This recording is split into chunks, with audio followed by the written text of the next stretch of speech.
You've heard of a six-pack. Well, how about a 20-pack? Oh, yeah, it's the Tom and Dan 20-pack of commercials. I just thought we should have made a 24-pack because everybody's heard of a 24-pack. That's a case of beer. Should we change it? No, well, I don't know. Is it too late to change? Hold on, what if we throw in 4 extras if you sign up? Yeah. I guess you're right because technically I was going to play 24 anyway because of how it's structured. Why did we go 20? I have no idea. Because it was 30. It was 30. Oh, we ducked it out to 20. And then we ducked it out to 20. 24 pack. 24 makes more sense. Yeah. We'll change that. Even 21 made more sense than 20. Yeah. 25? Hey, we're figuring it out. Yeah. On the commercial. Oh, should I start over? No. You've heard of a 6? No, okay. Anyway, Tom and Dan to tell you about the new Tom and Dan 24-pack. Okay, so this is on our merch section at tomanddan.com. So if you go to tomanddan.com and you go to the merch section, you'll see our great merch. We've got straw hats for sale great right merch, now. Very nice. I don't know why I said that like that. And then up at the top, it says commercial options. Nobody's going to sign up for this. Anyway, I got 2 fucking idiots telling them, okay, hey man, here's the deal. One of them looks like a moonshiner. The other looks like a cop. They're fucking everything up. They're like, oh, hey, buy this 24-pack of commercial. Why would I buy from you? You can't even fucking talk. Well, hold on, I'm explaining. You can't even talk. And then what it is, it's going to be what it is. So 20-pack or 24, they may be changed by the time you hear this. And it's terrestrial radio only. It plays on 104.1. And what's that? We're thinking we'd play 12 commercials. Wait, you don't even know. You didn't flesh it out. No. How loose is this? How loose is this 24-pack? So ACT... It's a loose 20. Is that what we're calling the Tom and Dan loose 24? ACT gets played from 7 to 8 p.m., right? And then it gets re-aired 5 to 6. Correct. So we have terrestrial radio commercials that we are allowed to, based on our partnership We're with doing the same thing radio does. They come in, they confuse their clients so much, they're just like, here's my money, get out of here. Anyway, you can air your own commercial on Real Radio 24 times. And you can do anything. Literally any commercial you want. So once you buy it, and then you'll put out like what you want it to say and stuff like that, me and Daniel will produce it. Now, it won't charge you immediately. You're really over-explaining. So what'll happen was a man will show up at your door. No. No. It goes. Did someone order the loose 24-pack? Yes, that was me. No, it doesn't. May I come in? It doesn't get instantly charged. It's pending approval. So obviously we can't run commercials that are conflict of interest of our current sponsors. Correct. So, and then we're not going to For instance, Don Mealy Chevrolet. You're not going to come in, hey, I'm Bill Chevrolet and I want to do it. Bill, we already work with Don. Yeah, or any of our current sponsors, we can't conflict of interest them. But other businesses, we're not going to run scams either. We'll look it up on the internet. I might run a scam. Hold on, what if we disagree on a client? Can I go rogue and just be like, if some guy's got a scam and you want to disconnect yourself from it, can I? No, we'll go to the council. Council vote. Yeah, sit down, talk to him. But anyway, and once it's approved, then me and Daniel will produce the 30-second spot. Yep. It'll be professionally produced, and then we'll air it. Just like we would any other spot. And it will be aired 24 times, or 20, but I think 24. 24 sounds better. And on terrestrial radio only. Now, it won't be aired on our podcast, ACT podcast, but it'll be on Real Radio 104.1. And get your message out there. 5 to 6 in the morning or 7 to 8 p.m. in the afternoon. And like we said, it could be a business. It could be a happy birthday message. It could be a happy anniversary. We don't care. Could be I love you, Susan. What about breaking bad news? Listen. Whatever you want, if you pay the $500 and we deem it appropriate. What if you want to tell your wife 24 times that you're just in a loveless marriage? Yeah, that's fine. We'll do it. Okay. Within reason. But me and Daniel's reason are. Yeah, I have a lot of reasons. So we'll do just about anything. If you saw my true reasons, you'd be scared. All right, so that's very confusing, but you'll see it. Listen to this about 3 or 4 more times to let it sink in. Then once you get it, I can see them. They're already lining up. Yeah. You'll see. You'll see. You'll all see. Welcome back to A Corporate Time. We've got Colette and Laura here from Insights from the Couch podcast. Hey, a blast incoming. I know it's a little scary sometimes if you're not used to it. But Colette's used to it. You are not, so I apologize. I love it. I'm like a kid with those sound effects. You got to have the blast. Now, so Colette, when I was younger, I didn't like mixing my friends.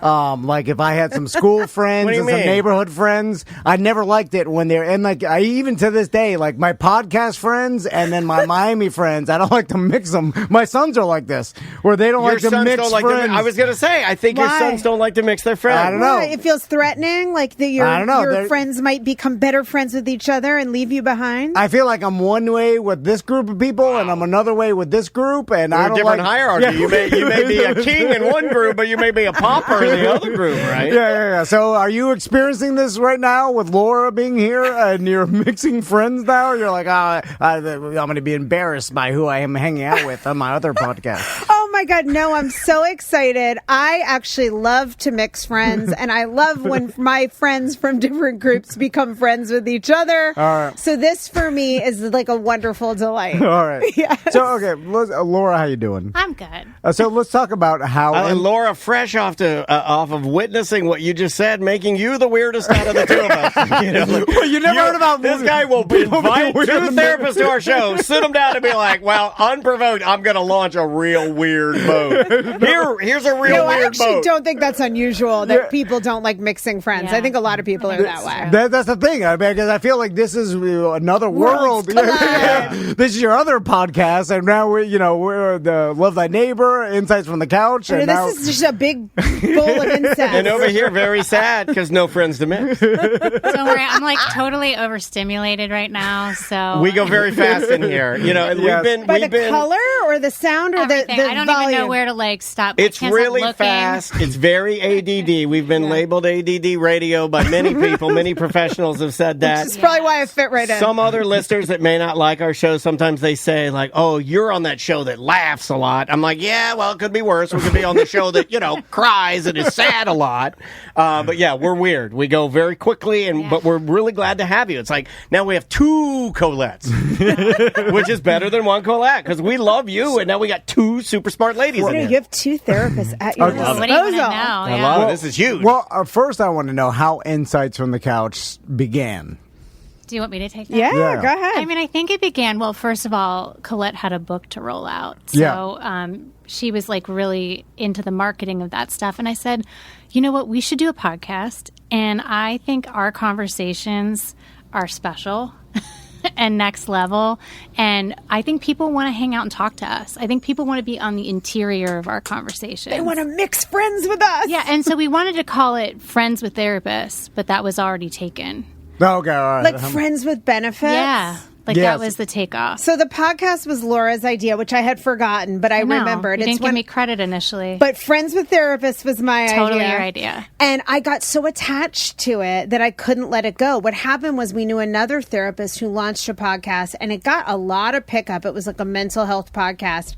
And she said, you know how so many podcasts start and then they just die off because people realize how much work it is. And after 9 episodes, you never hear from it again. In fact, fun fact, I found out yesterday while dining at Hillstones with my mom and husband that let me ask you, do you know what percentage of podcasts make it to 100 episodes since we just had our 100th episode celebration? Congratulations. Do you know? Daniel knows. I used to know. And it's changed. But yeah, she probably has accurate I think info. it's like 1% or less, right? It's like okay, so what the stat I saw was like 4-point-something percent. But it so might be lower small. now. Yeah. So I had everybody guess what the percentages were. I was going to say 25%, but it's really low. So anyway, anyway, back to my original story. This lady with the successful mental health podcast said, Colette, before you name your show, once we decided to do it, make sure there's no other podcast that has it. Well, there was one, but they only did 10 episodes, and it was Friends with Therapists. I was so mad I didn't want to let go of it. And I'm like, but it's defunct. They're no longer doing it. And she said she had been sued by somebody who had a name, saw that she got successful, and then went after her, even though they weren't recording the podcast anymore. So we let go of it. I'm still obsessed with the name. I feel like Insights from the Couch. It's good, but it's my husband calls it Insights from the Crotch. I like this guy. You're bullying you. Okay, if anybody, we might get more views if it were. Any of my friends, I would subscribe. Can you imagine? Any of our friends that have a show, just rest assured I've made fun of your show's name in any way, shape, or form. I make fun of ours all the time. Like I don't even know what it means. Insights from the Crotch is very clever. Yeah. I do too. It's Insights gross, from the Crotch. Yeah. So when you guys came up with the idea and then started doing the show, how did it evolve from the first time you did it? Or is it pretty similar? Because it sometimes... What do you think? Like in me and Daniel's case, did it evolve? It literally, we have done the same. We have 2 breaks within. We're talking like our Friday free show, but we had 2 music breaks, and then it was about an hour and a half to 2.5 hours, and we have stuck with that since the time we started. Do you like and that never or dislike wavered. that? I like it, just because. See, I dislike it. I wish we could try, but we can't try. I've wanted to try other things. I wanted to. About 3 or 4 years ago, I chopped off the beginning of our show and our intro, and I just had it just start. We just started the show.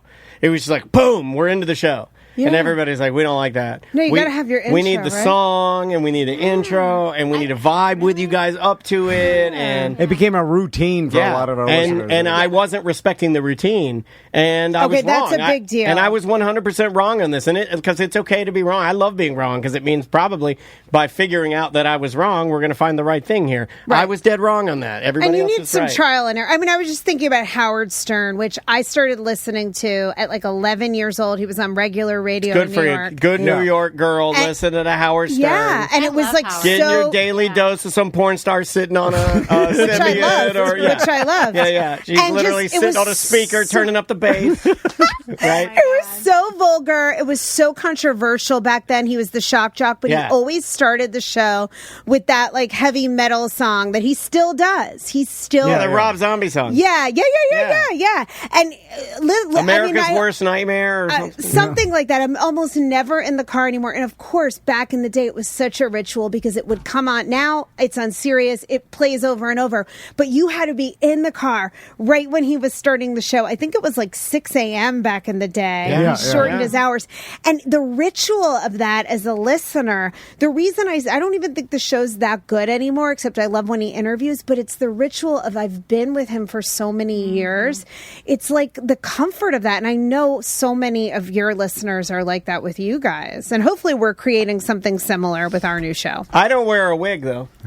Howard Stern wears a wig. Are you really? Yeah. Wait, I don't know this. 100% confirmed. I thought that hair was... it's not confirmed. Wait, is it a wig or a toupee? It's a wig. It's a system of sorts. Because toupee is gross. No, this is not it's a wig. How do you guys know that? Yeah. Well, Daniel's Sandy, and then Howard Stern played it on the show. I'm warring with him a little bit right now because I love him so much. But one of his minions is in here in Orlando.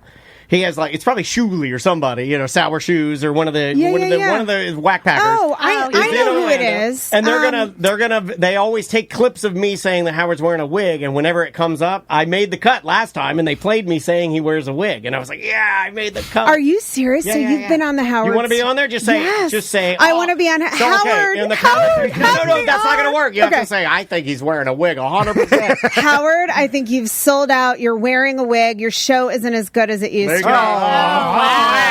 come on. I thought you loved him. I do, but I do also think that. I'm sorry. That's now we sit back and wait. Now we sit back and wait. Because now he's like too nice. He's too nice. See, I like that transition. See, I liked when he stopped doing like the sex and the farting stuff. Well, he actually still does that. That's the part that has more emotional, and he got more into his. You can be emotional about sex and farting. That's not the part I don't He's in his 70s, a 75-year-old man. It doesn't have edge. The bathroom humor is too much for me. Yeah, I know you're guys. I don't like all that. that, the fart jokes, and the excessive discussion of feces.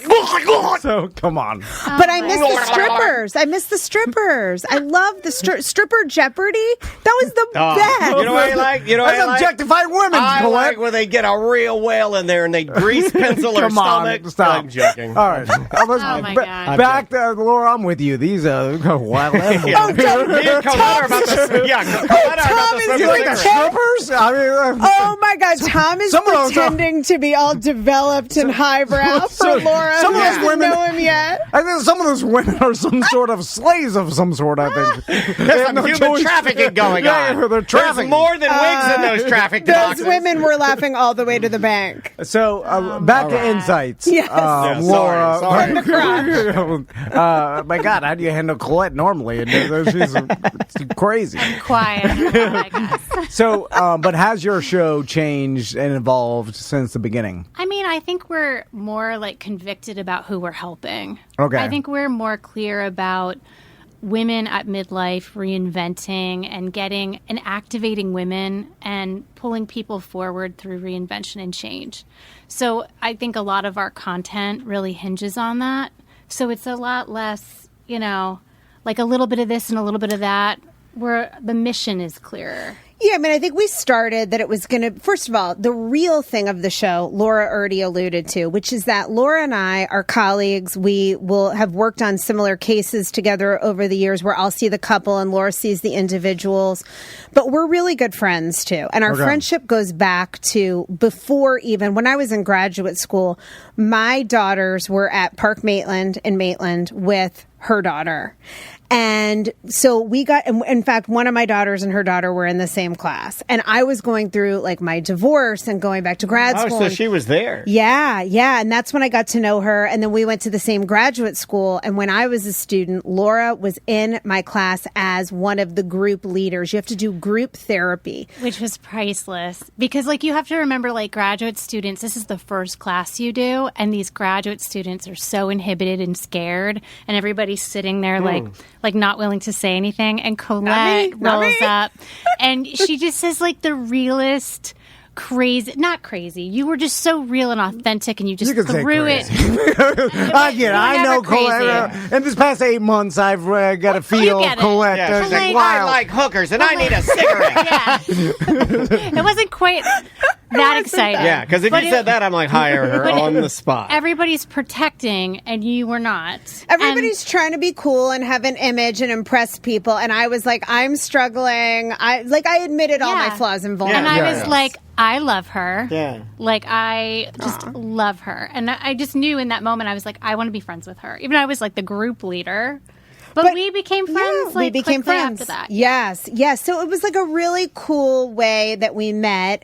And then throughout time, when I became a licensed counselor, we ended up doing some groups together. Mm-hmm. We did a group for divorced women, and we continued to become good friends. But we always had this great work synergy. So the real impetus for the show is that we will meet.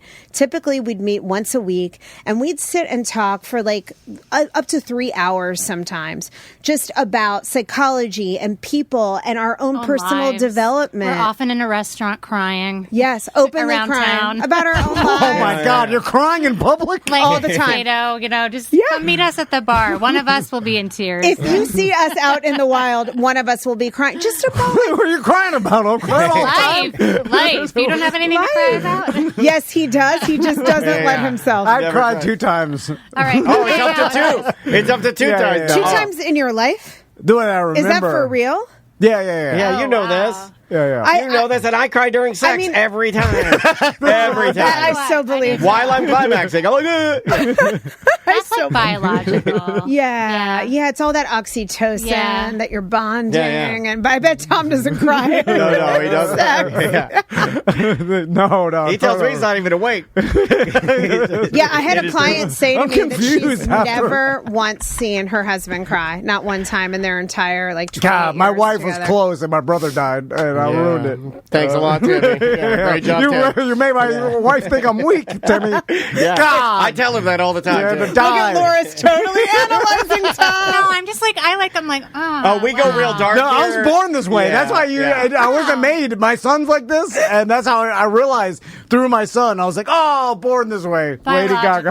Yeah, he's a full Gaga. He doesn't cry either. And then he just, I thought I was traumatized into it. And then it was I was like, oh, okay. It's just some weird brain wiring. But I think I'm going to hook up a you neurotransmitter. Yeah, I mean, I think you probably, if you let yourself connect more deeply inside, you probably could access some more emotionality. Access denied. Than you're currently displaying. But Yes. I think you're right that some people are that way. Like, not everyone is as prone to. I mean, I don't think you're cry. like an I don't over cry. crier. No, I'm not. I am. You know when I I'm cry? I cry Dan and I. most when I'm like, things are really amazing. I cry during sporting events. Yeah, me too. When people win. Me too. And I'll just Me sit there too. and weep.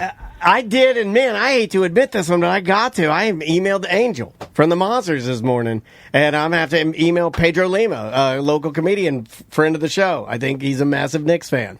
Oh, yeah, my house is too. I do not like the Knicks. What? I'm a Magic fan, but I love Jalen Brunson. How could you not? Well, you're supposed. He's amazing. But we're supposed to hate the Knicks, Oh, right? come on. And I can't. Like, they were jumping all around, and I got the goosebumps. And We I start to haven't won well in up. like 40 years. It's been a minute. I mean, the team is amazing. It's so good. Jalen Brunson has made the team. He's the best. I don't really watch, but I grew up a Knicks Gotta fan. watch. But my mom is diehard, so we watched last night. It's so I'm emotional. glad you guys won. Yeah. We're Cleveland people, so I'm we just got sorry. demoralized. I was my like, God. "Where's Yeah. that team from? Who?" Yeah, My I'm husband's so from sorry. I'm Cleveland. kidding. I know. We won 10 years ago. I guess we've had our time. So you're doing better than New York. Yeah. And you had Travis Kelce chugging a beer Yeah. for his own self glory.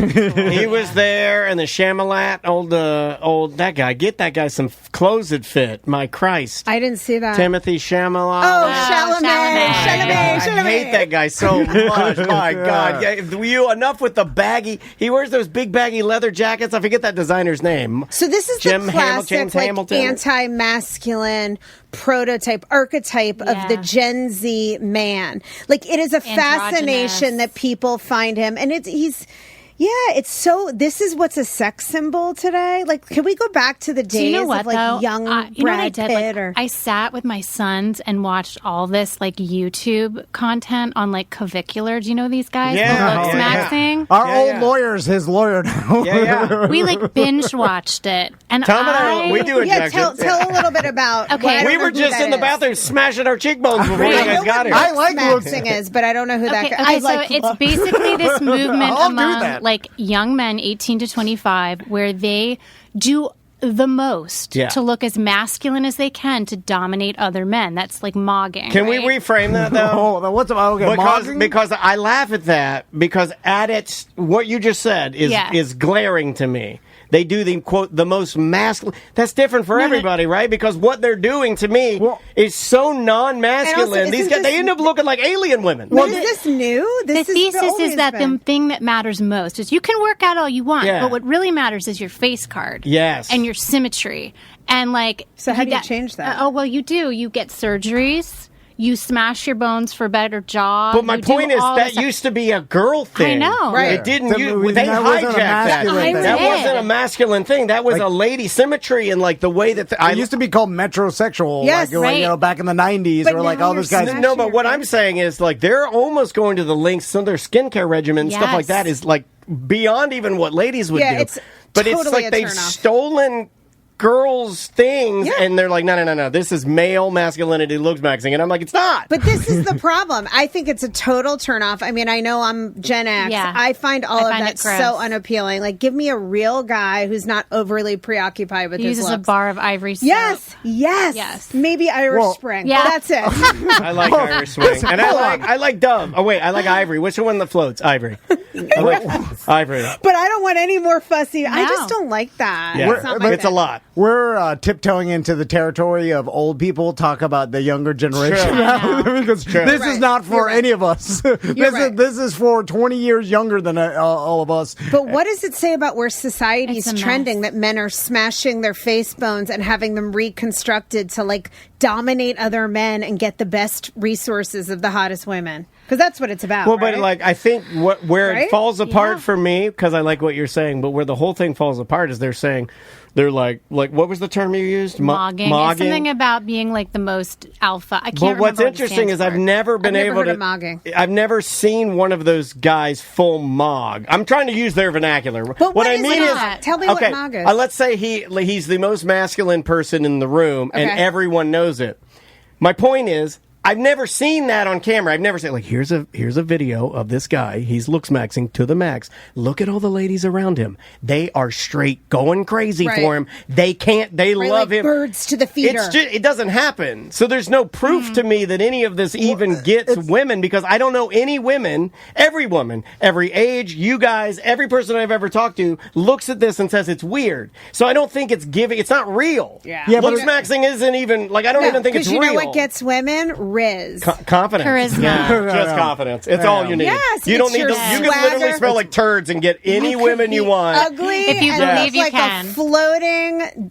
Yeah. I've had buddies of mine that I just have a gifted gab and they have body odor and they have a hot girlfriend. 100%. And being 100%. rejected. That's so easily preventable. Like No, but they'll keep their body odor because they're that confident. They're just like Maybe it's pheromones. Yeah. That doesn't work nowadays. It's all about Max Sigma to get the most huzz. I know. But my boys were acting like they were in on the joke. They're like, "This is messed up, right, Mom?" And I'm like, "This is freaking messed up." I'm glad like internalized sexism has found men, right? But the funny part is like some of these products they had listed, like my sons are buying. Like it. what? Like what's so an they're example? falling into it a little Like bit. the sea salt hairspray to Oh, like make your Jesus. hair like a little puffy. Oh, your boys use that. Your wife my told one me. son has like Lumify eye drops to make his eyes clearer. Wow. Oh, my Like God. I just My like, daughter I'm wears a- noticing that it's having its impact. And it used to just be Dracar Noir. yeah. Yeah, and cool water. My daughter, she wears a gunny, like an old wool sack that beans are in, to bed, and she sleeps on a pallet. I gave it tough. We're tough family. Meanwhile, this is just consumerism. It It's just a is. way to hook men Yeah. into some BS promise that isn't real and get people to buy products you don't need. Well, yeah, but that's another thing too. Is like the young influencers, they need something to sell. Exactly. And that's how That's you what make it the is. most amount of There money. it is. It's just business. There it is. And so in the influencing world, like the people that make the most money have the ability to sell their own products. Like in the people that made it rich first was like the makeup influencers, because their demographic, they know exactly who it is. It's people that like makeup. I think the And price so- point's good too, man. When you can Yeah. kick away on something that's between $7 and $21, Totally. I feel like you nail it. And then they could sell it directly on their channels, Yep. directly to the target demographic they're trying to hit, and they made it stinking rich. Everybody, like, if you're just like a broad comedy influencer, you can't make as much money. No. because your audience is Right. too broad. It's not niched down enough. Yeah. And then if you're a looks maxer, then you're selling the lemon eye drops and the hair sea salt and all because you're like, hey, buy it here, and the young impressionable teen boys are like, oh, I need that, and you're getting stinking rich off of it. What Right, should until we you- sell, Colette? I know. I was like, thinking- what can we monetize? We're like monetizing change. It's like so ephemeral. 'Cause Well, that's- we've been trying to do that too. We've been wanting to take advantage of our audience and suck them dry for years, but we just can't figure out how to See, we do do it. trying to none sell of them that. weed. We don't Yeah. even have any ads on our podcast. It really is about like what I started to say is at first we're going to be mental health focused, since we're therapists, Yeah. and we do still have some of that. But then since we're both women at midlife, and I don't know if you guys have noticed, but this whole like menopause segment has become also a big business. Oh, huge. Yeah, but we're at that stage of life. So, and we don't only talk about that, but really we decided let's let people into our conversations that we meet on the weekends and have where we're That's real awesome. and raw, which is what drew us into friendship in the first place. And because we're therapists, we have that professional insight on a lot of these topics. And let's talk about everything from the health stuff to the relationship struggles to, what we'll have a local psychiatrist on a lot to talk about some of these diagnoses. And we talk a lot about this stage of life because a lot of women, the empty nest thing is happening or it's coming soon. Some people have been in marriages for a long time that are not that fulfilling. Some women have felt like they're in golden handcuffs. They want to start their own business. There's just so many different possibilities of change change and like They're golden. Yeah. But a new chapter Yeah. for men too, certainly. And we actually have a lot of male listeners to our show. So it's not like it only applies to women, but because we're women at this stage of life, that's really like who we're talking What's to. the hardest thing for you guys to talk about, or the most challenging? Because it's probably, like, since I've known you at least, I can't speak for Laura, but I feel like you're like, hey, whatever do you want to talk about? Yeah, I can personal, talk about. yeah. Laura, are do you get as personal as Yeah. Colette does? Because Colette seems like she goes hard in the paint, New York Brunson say- style, Jalen Brunson, right in your call me face. Jalen. Yeah, She'll just tell- literally launches the J right in my face. Yeah. Then She's telling bangs her chest. I tell a lot. super personal things about it. I'm like, don't say that. People what are you listening. doing? Yeah. No, I don't I think mean, you talking about smoking cigarettes? And we're like, stop, don't do it.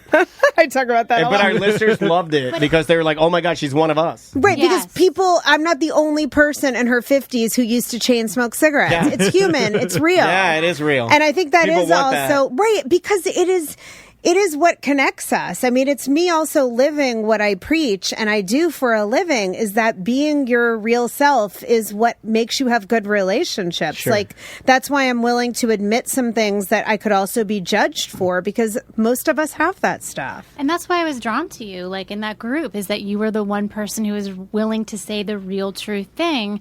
And I actually think I'm glad we're broadcasting to women, because I think we need to be realer. Yes. I mean, I think there are so many women that walk around protecting and pretending that everything's great. So if we can be like, yeah, everything's really screwed up over here, we're really suffering, or this thing is really going sideways. We require some attention too. Yeah, no, I mean, we're just trying to model. Yeah, what about the men? We're just trying to model, like be Being honest. real. Yeah. Yeah. Yeah, because from the outside looking in, I mean, look, we do have good lives, but from the outside looking in, you could look at us and say, oh my gosh, right? Look at their great lives. They're happily married and they're successful therapists. And I run into people all the time. They're like, oh my God, you're famous, your book. I'm like, you have no idea. I've spent like 6 months crying every day about this book launch. At Like, restaurants. People at restaurants, Yeah. both at home and in public. So Laura and I are out here saying, like, yes, we have good lives, and even good lives are messy and challenging, and we're all struggling with self-doubt and insecurities and things that didn't go the way they planned, and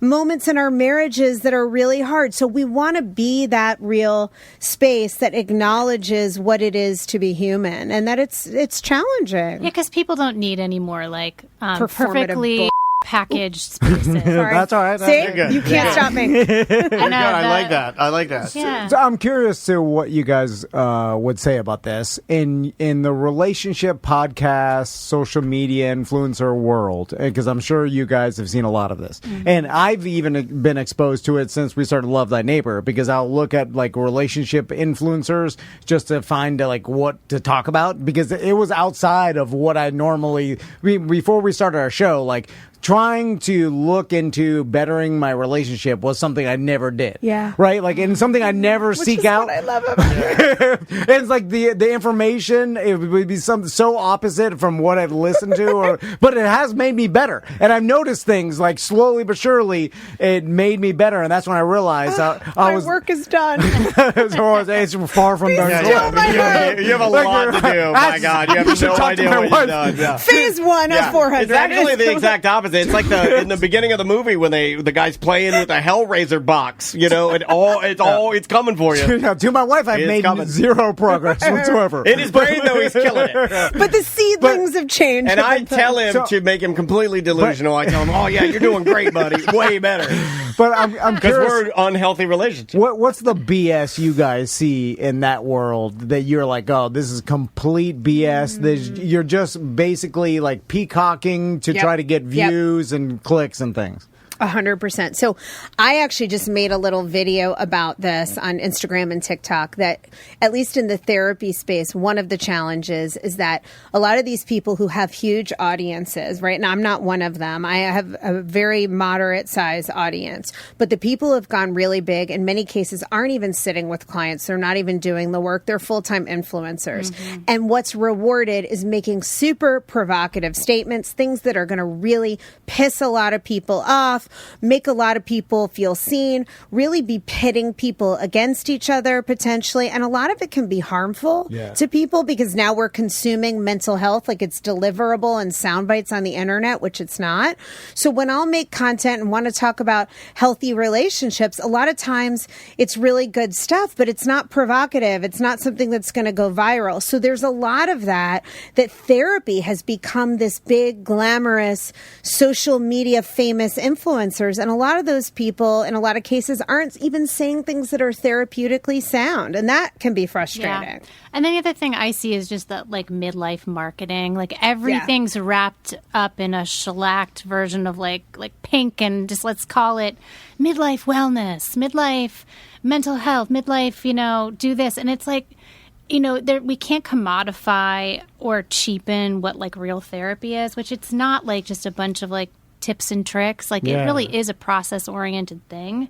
Therapy. So I look at a lot of self-help and I'm just like, man. Is that some of the growing pains too from, and this, I'm not villainizing this in any way. Like when it is more readily available online now. And this has been one of the greatest times to ever, if you didn't have therapy and needed it, there are ways that you can get it, usually affordably. With that though comes the ability for less good versions of that and maybe, and navigating that is different. Right. I think the challenge is it's great that there's information, but the challenge is that what Laura's describing, therapy is still a process that isn't really just about the information you could get on a quick slide on Instagram. Right. It's the process of sitting with someone and working through some of these unconscious places or old wounds or stuck points. And it is a process. So the danger in a way is that people think, oh, now I know I'm healed. So for example, I almost never have young couples, probably like a price point thing. I usually have people who are at least in their 30s, 40s and up.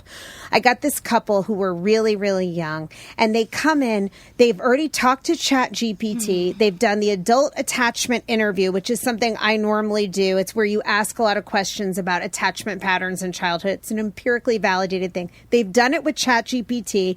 They're presenting me with their attachment styles, their pattern. They're using therapy speak out the yin yang, but really, so they think they know, but really they have no idea what's going on. Oh, this is called the Tom. Well, he loves this. He's like, I look at all of ChatGPT. I know all this stuff. But it's this is exactly what you say, by the way. I don't even have to come here now. Yeah, he's like, I got her on here, Dr. GPT. Right. On the one hand, it's fascinating because I'm giggling to myself. Like Gen Z couples come in and they're like, we hate each other, right? Full stop. This couple comes in and they're like, here are our 10, tests that we've done and all the terminology. But the problem is it's like diagnosing a medical problem on WebMD and then thinking that's going to cure it.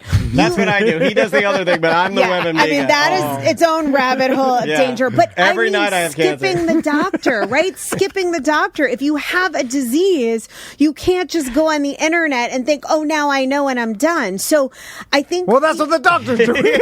I see he's up out there on the computer. He's doing what I did. That's what I think. I was like, my hips. I got my hips replaced. I knew he was in there. He came in with the full headset and everything on. And I said this. I was still under anesthesia. And I go, he left his head thing on so he knows I don't think it's a robot. I said, did you know I said that with all, like, he was in, Meanwhile, don't say that in front of him. Soon. No, it was. He's just there for insurance, I think. Okay, but wait, you can't replace your own hip, right? You need the doctor or the robot doctor to actually do the hip. I think I'm smart enough to be able to do it if you gave me enough time. I do think I can figure it out. I've done a lot with a little in this studio. Robot. If you look around here, this is still a lot of the same equipment has been used for 30 years. So is it because young people, because of the influence of AI and technology, that they discount like just the human experience over time, and then that's what really can make a good therapist, right? I mean, I do think the young people are super into therapy. So, and I didn't get that vibe off this couple or others. I think it's more just, I don't think they're trying to discount therapy. It's just more we have this false sense that we know more than we do, or that we can take care of and handle all this stuff. Like if I hear about attachment styles one more time. I mean, I write about it in my book,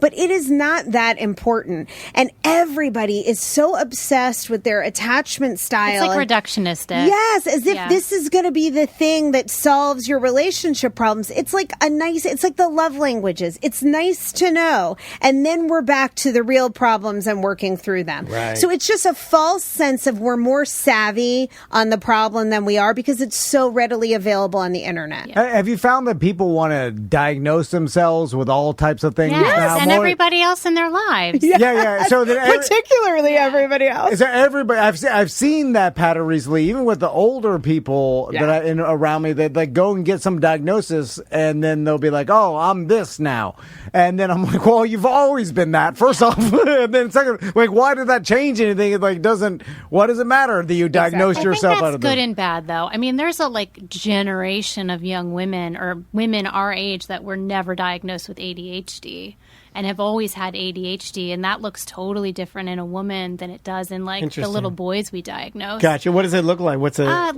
about a little girl who's she's very quiet and maybe she's anxiety based, but she can't stop going to the bathroom in class. Okay, Or makes sense. she Like does pee her their pants? No, I have to take 6 trips. to the bathroom. Needing to go. It's almost like a form of anxiety. Yeah. Yeah. It's interesting because I know exactly what you're talking about because Yeah. there are times when, if we have an event going on, that's how I present. I guess. Yeah. Is that I'm You like, pee well, your pants? No. He's looking for the bathroom. You're always looking Hey, for the bathroom. hey, where's the camera guy? Hey, you pee me this pants. But I get and it's not even real. It's just like a feeling. It's a feeling. Yeah. And my daughter has that. And Yeah. I mean, now that I know she has ADHD, she has to get up and pace around the pool when she does work. Yep. And Yep. so it's just now we have language for some of that stuff. I think there's a lot of women that aren't diagnosed with a lot of things because we know how to men mask too. so well. Men Yeah, too. but men too. And so it's good and bad. It's not the explanation for everything. My wife has sickle bitch anemia. I've had that I would have been a new one in my brain real quick. good. It wasn't good because I think that's primarily African Americans, if I remember correctly. Sickle cell Yeah, anemia? I think it's sickle cell. So I went. But are you talking about PMDD? It didn't land well. Yeah, no, yeah, it was yeah, just yeah. a goofy. I'm just being stupid. So Right. Just being stupid. Let's not cancel Dan for one unfortunate lapse in It judgment. didn't land right. Didn't land right. when you do find out you do have some ADHD or something, because I tell my wife she's got that in Sickle bitch anemia? We'll be right back. And we're back to round two. And here's the thing: it's just based on TikTok reels I see of There you go. You're where, making my point. We're like, does your wife do this? I'm like, yeah, she does. I'm like, see The meme. You're like, But this is also why every person alive thinks they're in a relationship with a narcissist. Yeah. The usefulness of diagnoses when they apply is that really it's not about you have this, we pathologize you. It's that it can inform treatment protocols that will actually help. That's the useful part of diagnoses, is that okay, this thing that I'm dealing with, this cluster of symptoms, now I know what to do to help myself lead a more functional, happier life by having this diagnosis and what typically works across many people to cure it, fix it, help me live better with it. What isn't so good is that a lot of these things, diagnosis, even with a psychiatrist or a trained therapist, it's not just the symptom checklist. It's the context of that person's life. You weigh in a lot of factors. You meet with somebody over time. You don't just slap a diagnosis on. No good practitioner should in a short amount of time, because a lot of the things, even on the narcissistic personality disorder, some of these things could apply to so many people depending on how you interpret it. And that's true of all diagnoses. So the problem is now everybody thinks everyone has everything and it's all getting diluted and meaningless. And then it may not help you if you're walking around saying, I'm ASD, ADHD, OCD, and maybe none of those things are true, and you're not really getting the real tools that will help you. I'm sorry. yeah. Where it's just like, okay, well, I'm good for one OBP. I'm good for one OBP joke on every show. I love that so song. I'm curious That was just for the Gen I Xers. set that up. Yeah, Describe, we're doing a show over here. Take that, Howard. I'll wear a wig. Yeah, Howard. Where's my wig? I'm on the radio now, Howard. Watch out. Take that. What's a typical episode of Insights that you like? Do you guys go over some like topic each episode, one thing, or like do you like answer some listener emails? You interact with the listeners. Like, describe a typical Insights episode. Well, we have guests, so Okay. we Sometimes, but we're moving away from that. Our favorite structure. We either take on a topic, like a diagnosis, like we just did one on OCPD, or we take on a topic like beginning again, starting over, and then we talk you just about come out it. of divorce, or you just want to start a new business, and then we talk. And then we talk about it, and we give some actionable pieces of advice, but we also talk about how we see making change in those areas work the best in our own lives. Yeah.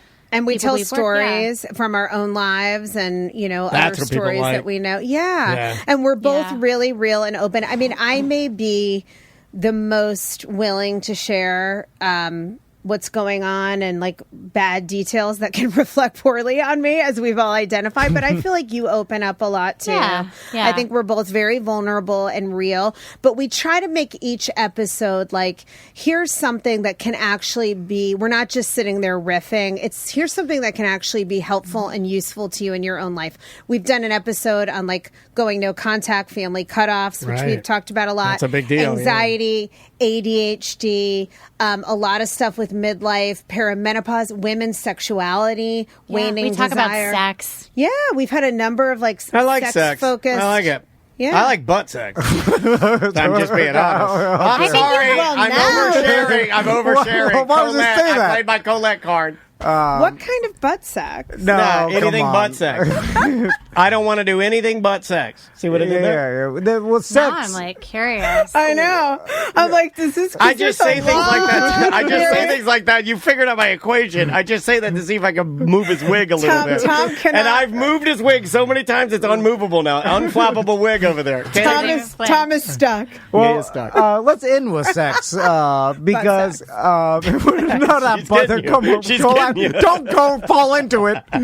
Sometimes I know on this show, I think now, on even the show we do with Colette now, if I start going somewhere, I feel like I got a soldier I in Colette. can't stop. I know. Colette's going to march along with me, ride or die. I am secretly an immature I think man-child. I have the weight of the show myself. now. I think I have the weight of the show now. I can do what I want now. I saw. I'm Joffrey. I'll be drunk with power. I'll be killing whores with crossbows in a matter of days. I saw some TikTok video about that as women get older, and then like sometimes their sex drive goes They up. get Sometimes. Sometimes. One says that goes up, and then I'm like, oh, when is that happening? That's not. Oh, no, I think the they're talking most about like the early 40s. No, but there's been a huge thing. Oh on God, the my wife internet. passed that. Yeah, I know. I was like, oh my Maybe God. That can't go any Yeah, lower. oh. Kate Hudson famously made a video talking about how women actually want sex more at this stage of life. I have to say two things. One, good for her. Two, that's not most women's Yeah, experience okay. in their late 40s and 50s. But early 40s, I do think. Oh, you there know is what? a But early convergence. 40s is Did you different. hear Tommy sounded like a guy that showed up at Craigslist deal and it's already sold? You're like, okay,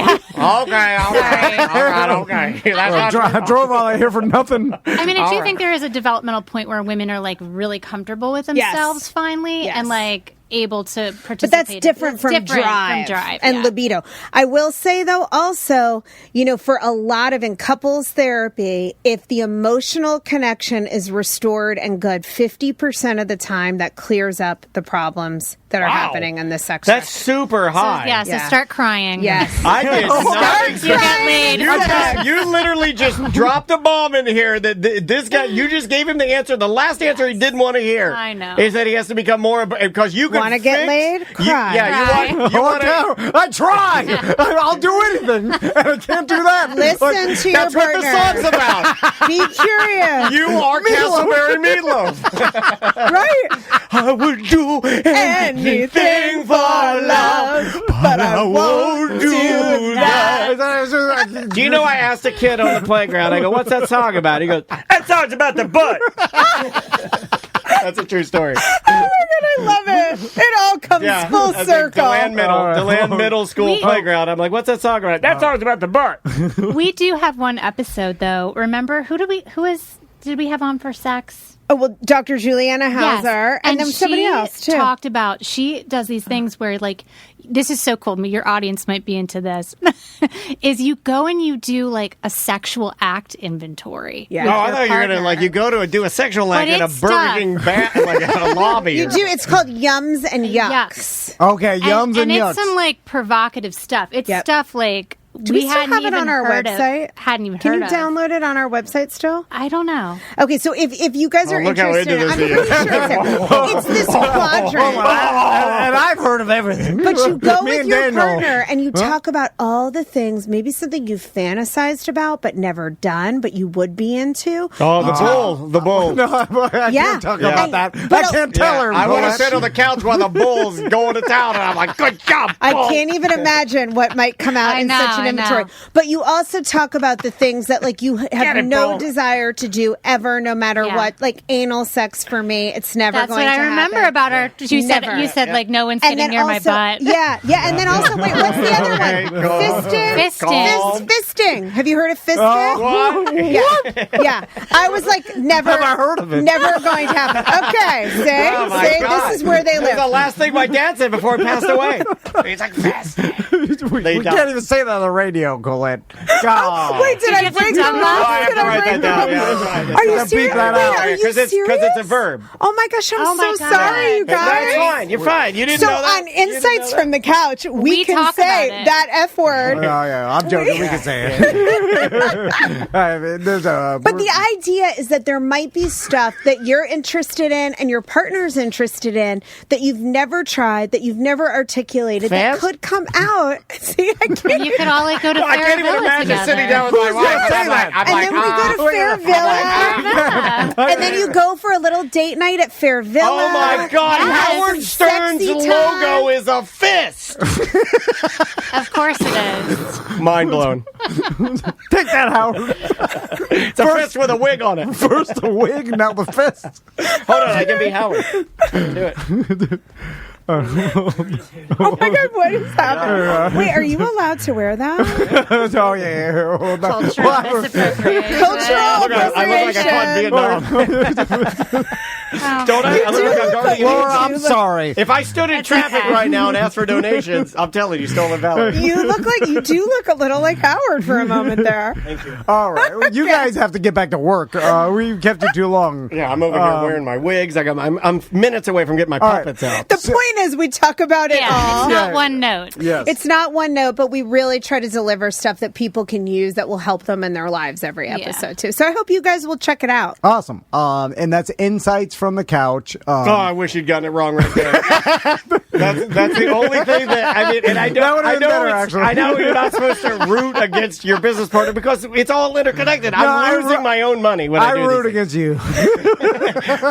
What would real quick? What would you guys, if you had to analyze two guys that are in business together but root against each other actively? Is that going to work out good or bad? I think it's great. I think you guys are like brothers. And I think that part is all part of the true, genuine connection. Yeah, but between we're like you. the Gronkowski brothers. Have you seen how they treat each other? That's true. It was horrible. Yeah, I'm doing sit-ups, and last one is just his balls. Like, But then you Fart in the face. romantically walk to Publix together for lunch. Yeah. We do, but he doesn't like it when I talk to him. He wants a nice, quiet, and he's fast. He'll I see them go by Do my you ever window. see when he starts going fast, and I'm like, "Is this mother effer know that I want to walk with him? Did no one teach him how to walk You're like with a real other couple. humans?" You're just a And real he couple. just Well, I got takes places to off. go. I don't have time. They're slow walking like my family. That's why you can't cry. Oh, that hurts too, because she knows that's the one thing that if you did, it would You fix all your gotta problems. slow down. Colette, Laura, thank you guys Thank so you much guys. for That was super Thanks fun. for having us. Insights so from the much. Couch. Find it Yeah. anywhere podcasts Just go are there, found. go there and sign up, subscribe to favorite. it. Go there and subscribe. Wherever you get your podcasts Yes. or where they're found, like Tom likes That is to what they say on iHeart now. They're like, wherever you get your podcast. Yes, that's the official line. There But you thanks go. so much for having us. Yeah, no I problem. love Thank you you, guys. guys. Thanks for being here. It's been great. We will see you tomorrow. Yes, sir. Welcome to A Corporate Time with Tom and Dan. I'm Tom. I'm Dan. We're live on Twitch. We're live on YouTube. Come hang out at Tom and Dan Live on all social media platforms. We did a little behind the scenes yesterday of the Dome. Yeah, at the Science Center. At the We got a Science Center. preview. We got a preview. We'll tell you all. You might see some of that on our social media very, very soon. But it is very, very good. Very good. I was trying to explain it to my sons last night. You can't really do it. I was Makes like, you sound like a dumb old man. I was like, it's like a big curved TV, you see? And they didn't know. It's They humongous, were like, man. okay. They're It's gigantic. and then I was trying to explain the planetarium aspect of it. No. I'm like, you have to see it. You got to see it. It's definitely one of those things you got to see. OSC.org, become a member, and the dome is included. So let's do some weird job. All right. You are real heavy on you want the songs. He's a demanding man here. And he wants these songs. He wants these songs pumped out for Weird Job Wednesday. And I was inspired because the Weird Job Wednesday that we have organized for today, we met this gentleman at the Mo DeWitt Celebrity Bowlerama. Yeah. For what's the name of the Rosie's Adventures, which is just one of my, if not my favorite event that I do, and it just, my heart grows 1,000 times. It's great being able to go there and do that. This is the first time we interacted with this particular local celebrity. There was a little bit of friction that I felt, because this particular celebrity came over to our side of the bowling alley. I mean, like you and I, we were like, he was on the other end of the bowling alley. No, well, Busdecker's always trying to start fights with people. He does. He's an instigator. Busdecker is like, you think you could do more push-ups than Trooper Steve? Yeah. And I'm like, of course I can. I am talking about Trooper Steve. Trooper Steve is here. Awesome, guys. Welcome to the show. Hold on, I'll give you a blast. Why does Busdecker want to? He wants all the celebrities to fight each other. I don't know. He did Sabrina dirty, and she'll never get over it. You can listen to her on the Friday Free Show and hear all about that. Yeah. Trooper Steve is here. Awesome. I knew Tom would want a song. I tried to weave in some of the natural friction that was at the bowling tournament between you and Tom. I noticed that there was natural friction there. What? And here's a song. This is Trooper Steve's Weird Job Wednesday theme song written by me. It's Trooper Steve, or is that Tom? They've got the same hair, but something seems wrong. One helps people while the other smokes drugs. Tom is emotionless. Trooper Steve gives hugs. It's Trooper Steve, or is that Tom? They both got on polos, but Tom's nose hairs are long. What the hell? This is the best song I've ever heard. Doesn't care. Steve proudly said this nation Tom was known as Drunky Bear. That's gay. That's gay. All right. Let's get into it. What the hell? Everyone knows gosh. Drunky Bear's totally gay. Let's jump into it. Trooper Steve here. Weird Job Wednesday. Let's do it. Man, it is awesome to be here, guys. How you doing, Thank Steve? you for being here. Well, now I'm second guessing a lot of it. So Thank you for being here. That's the worst part. We're fine. We got this it out is of good. got it out of our system. Wait until you third guess it. That's real bad. Yeah, right. Yeah, okay. He's here. So, Steve, we met I think 2 years ago at Moe's Celebrity Yep. Bowling Tournament. Briefly. And so I don't think that was the one I was basically inoperable because of my first hip. no, yeah. And I couldn't even move at all. This one I actually got to bowl. Okay. In this one, yeah, I'm making strides. So you are the traffic and safety expert for News 6. That is correct. And now, so I think a lot of people are confused because I was like, okay, so he's the traffic and safety expert for News 6. I'm like, do all the news stations have a traffic and safety expert? they do now. Okay, all right. So, Right. First, You guys How surprising how fast their names changed once I got hired. really? Yeah, Really? everyone Yeah. changed their titles the second I was hired. Really? Yeah. Okay. Let's You know go. why? He got the resume too. Yeah. Okay, let's You go know. back to how this whole started. All right. I'll give you the quick rundown here of how this truly happened. So they call me Trooper Steve. My first name is not Trooper. A lot of people come up like, is your name Trooper? Like, no. Like, think about this for a second. But in Florida, there are people named Trooper. Yeah, there would be. Hey, I went to high school. Yeah, he wrote down with- T-Dog as your nickname. He wanted to call you. Wow, that's I went to T-Dog high Steve. school with a kid. First name Bud. Last name Weiser. So No. Oh my God! I swear. I went to school locally, so he could possibly be watching this. Budweiser. Budweiser. Budrick Weiser. I was grew up here in Central Florida, guys. So native here, Nice. born and raised. my mom's Puerto Rican, my dad's Italian. I look like I'm from Oklahoma. Yeah, you do. And I went straight out of high school to the Air Force. So I knew I wanted to join the military. I wanted to be a cop long term, and I was not about to sit in a classroom. Okay. So Interesting. my dad was like, Did you do ROTC? nope, wasn't interested. I was a Really? marching band nerd. Okay, so was I. Full blown. What'd you play? I was a saxophone guy. Hey, all right. And then I was a drum major for 3 years. Okay.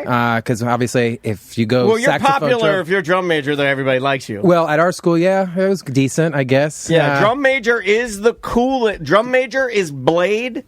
for the marching band. Yeah. Yeah. Like you can, if you're drum major or drum line, like Yes. I was section leader of the drum line, you can go out of section leader or drum line and drum major and like weave into dance corps. Yep. You can get into like you could talk to baseball players without getting beat up actively. And it was my secret sauce of not getting noticed in basic training because I knew how to march. I knew how to stand still. So I just mind my business while I joined the Air Force, breezed through it. First stationed in South Korea.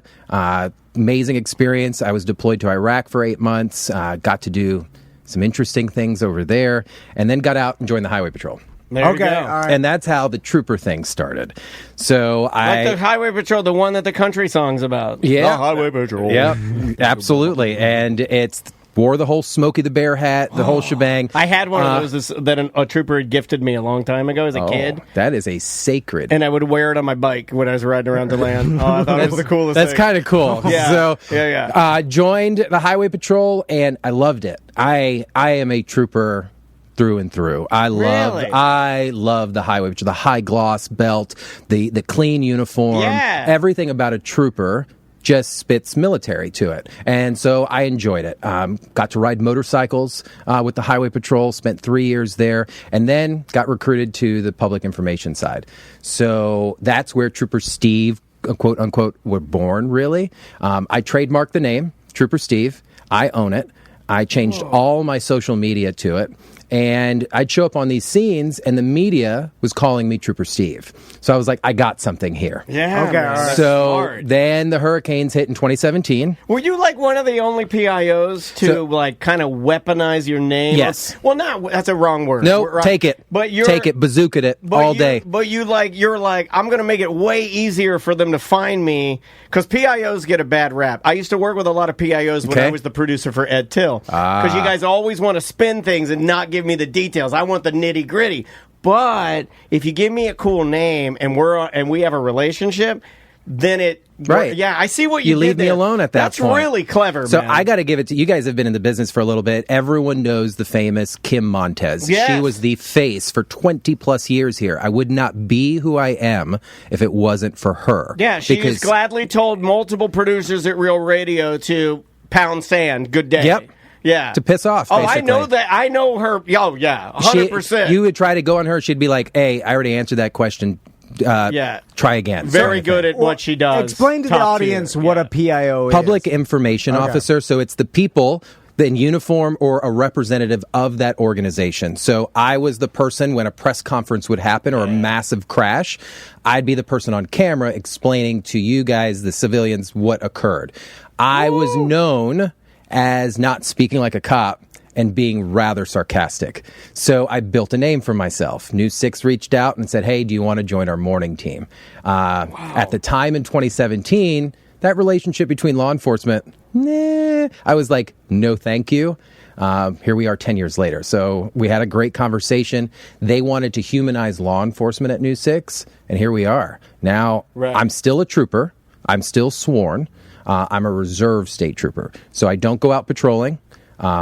One, half this Central Florida knows who I am. So when I pull them over, they're like, "Hey, Steve." And I'm like, well, if you know me, you're catching a ticket. So What? yeah, and it's like, right. Oh, that's the worst thing you could have told Tom. You blew his mind. I thought by having you on the show, that gets me Yeah. out of all Well, You're also- might get you out, but if I'm stopping you, you're catching a ticket. Oh, I get what you're saying. Hold I get on, what Steve. you're saying. Yeah. You're telling me that if we leave today, right, and I'm Also, it driving should have dawned around, on me that all of this, you set up to be interviewed here today, all of this to get him out of a ticket. Right. I didn't even think about that. and then you happen to see me, I'm texting, I go, Oh, you got your seatbelt on or no? Look, and I'm only texting as I come to a stop. And then as I start, Are you still rolling? Yeah, of course I'm still rolling. Like I start texting like 50 Never to not 100 rolling feet. is That's like being holding the drugs and saying, I'm not in possession until I'm smoking, kind of thing. Well, that technically that's true. Yeah, that's they're not true. even in my they're system. not even my drugs. These aren't my pants. Have you ever heard that? You ever heard that? These aren't my pants. You can't I've heard just that a few hold times. drugs. No, not part of the deal.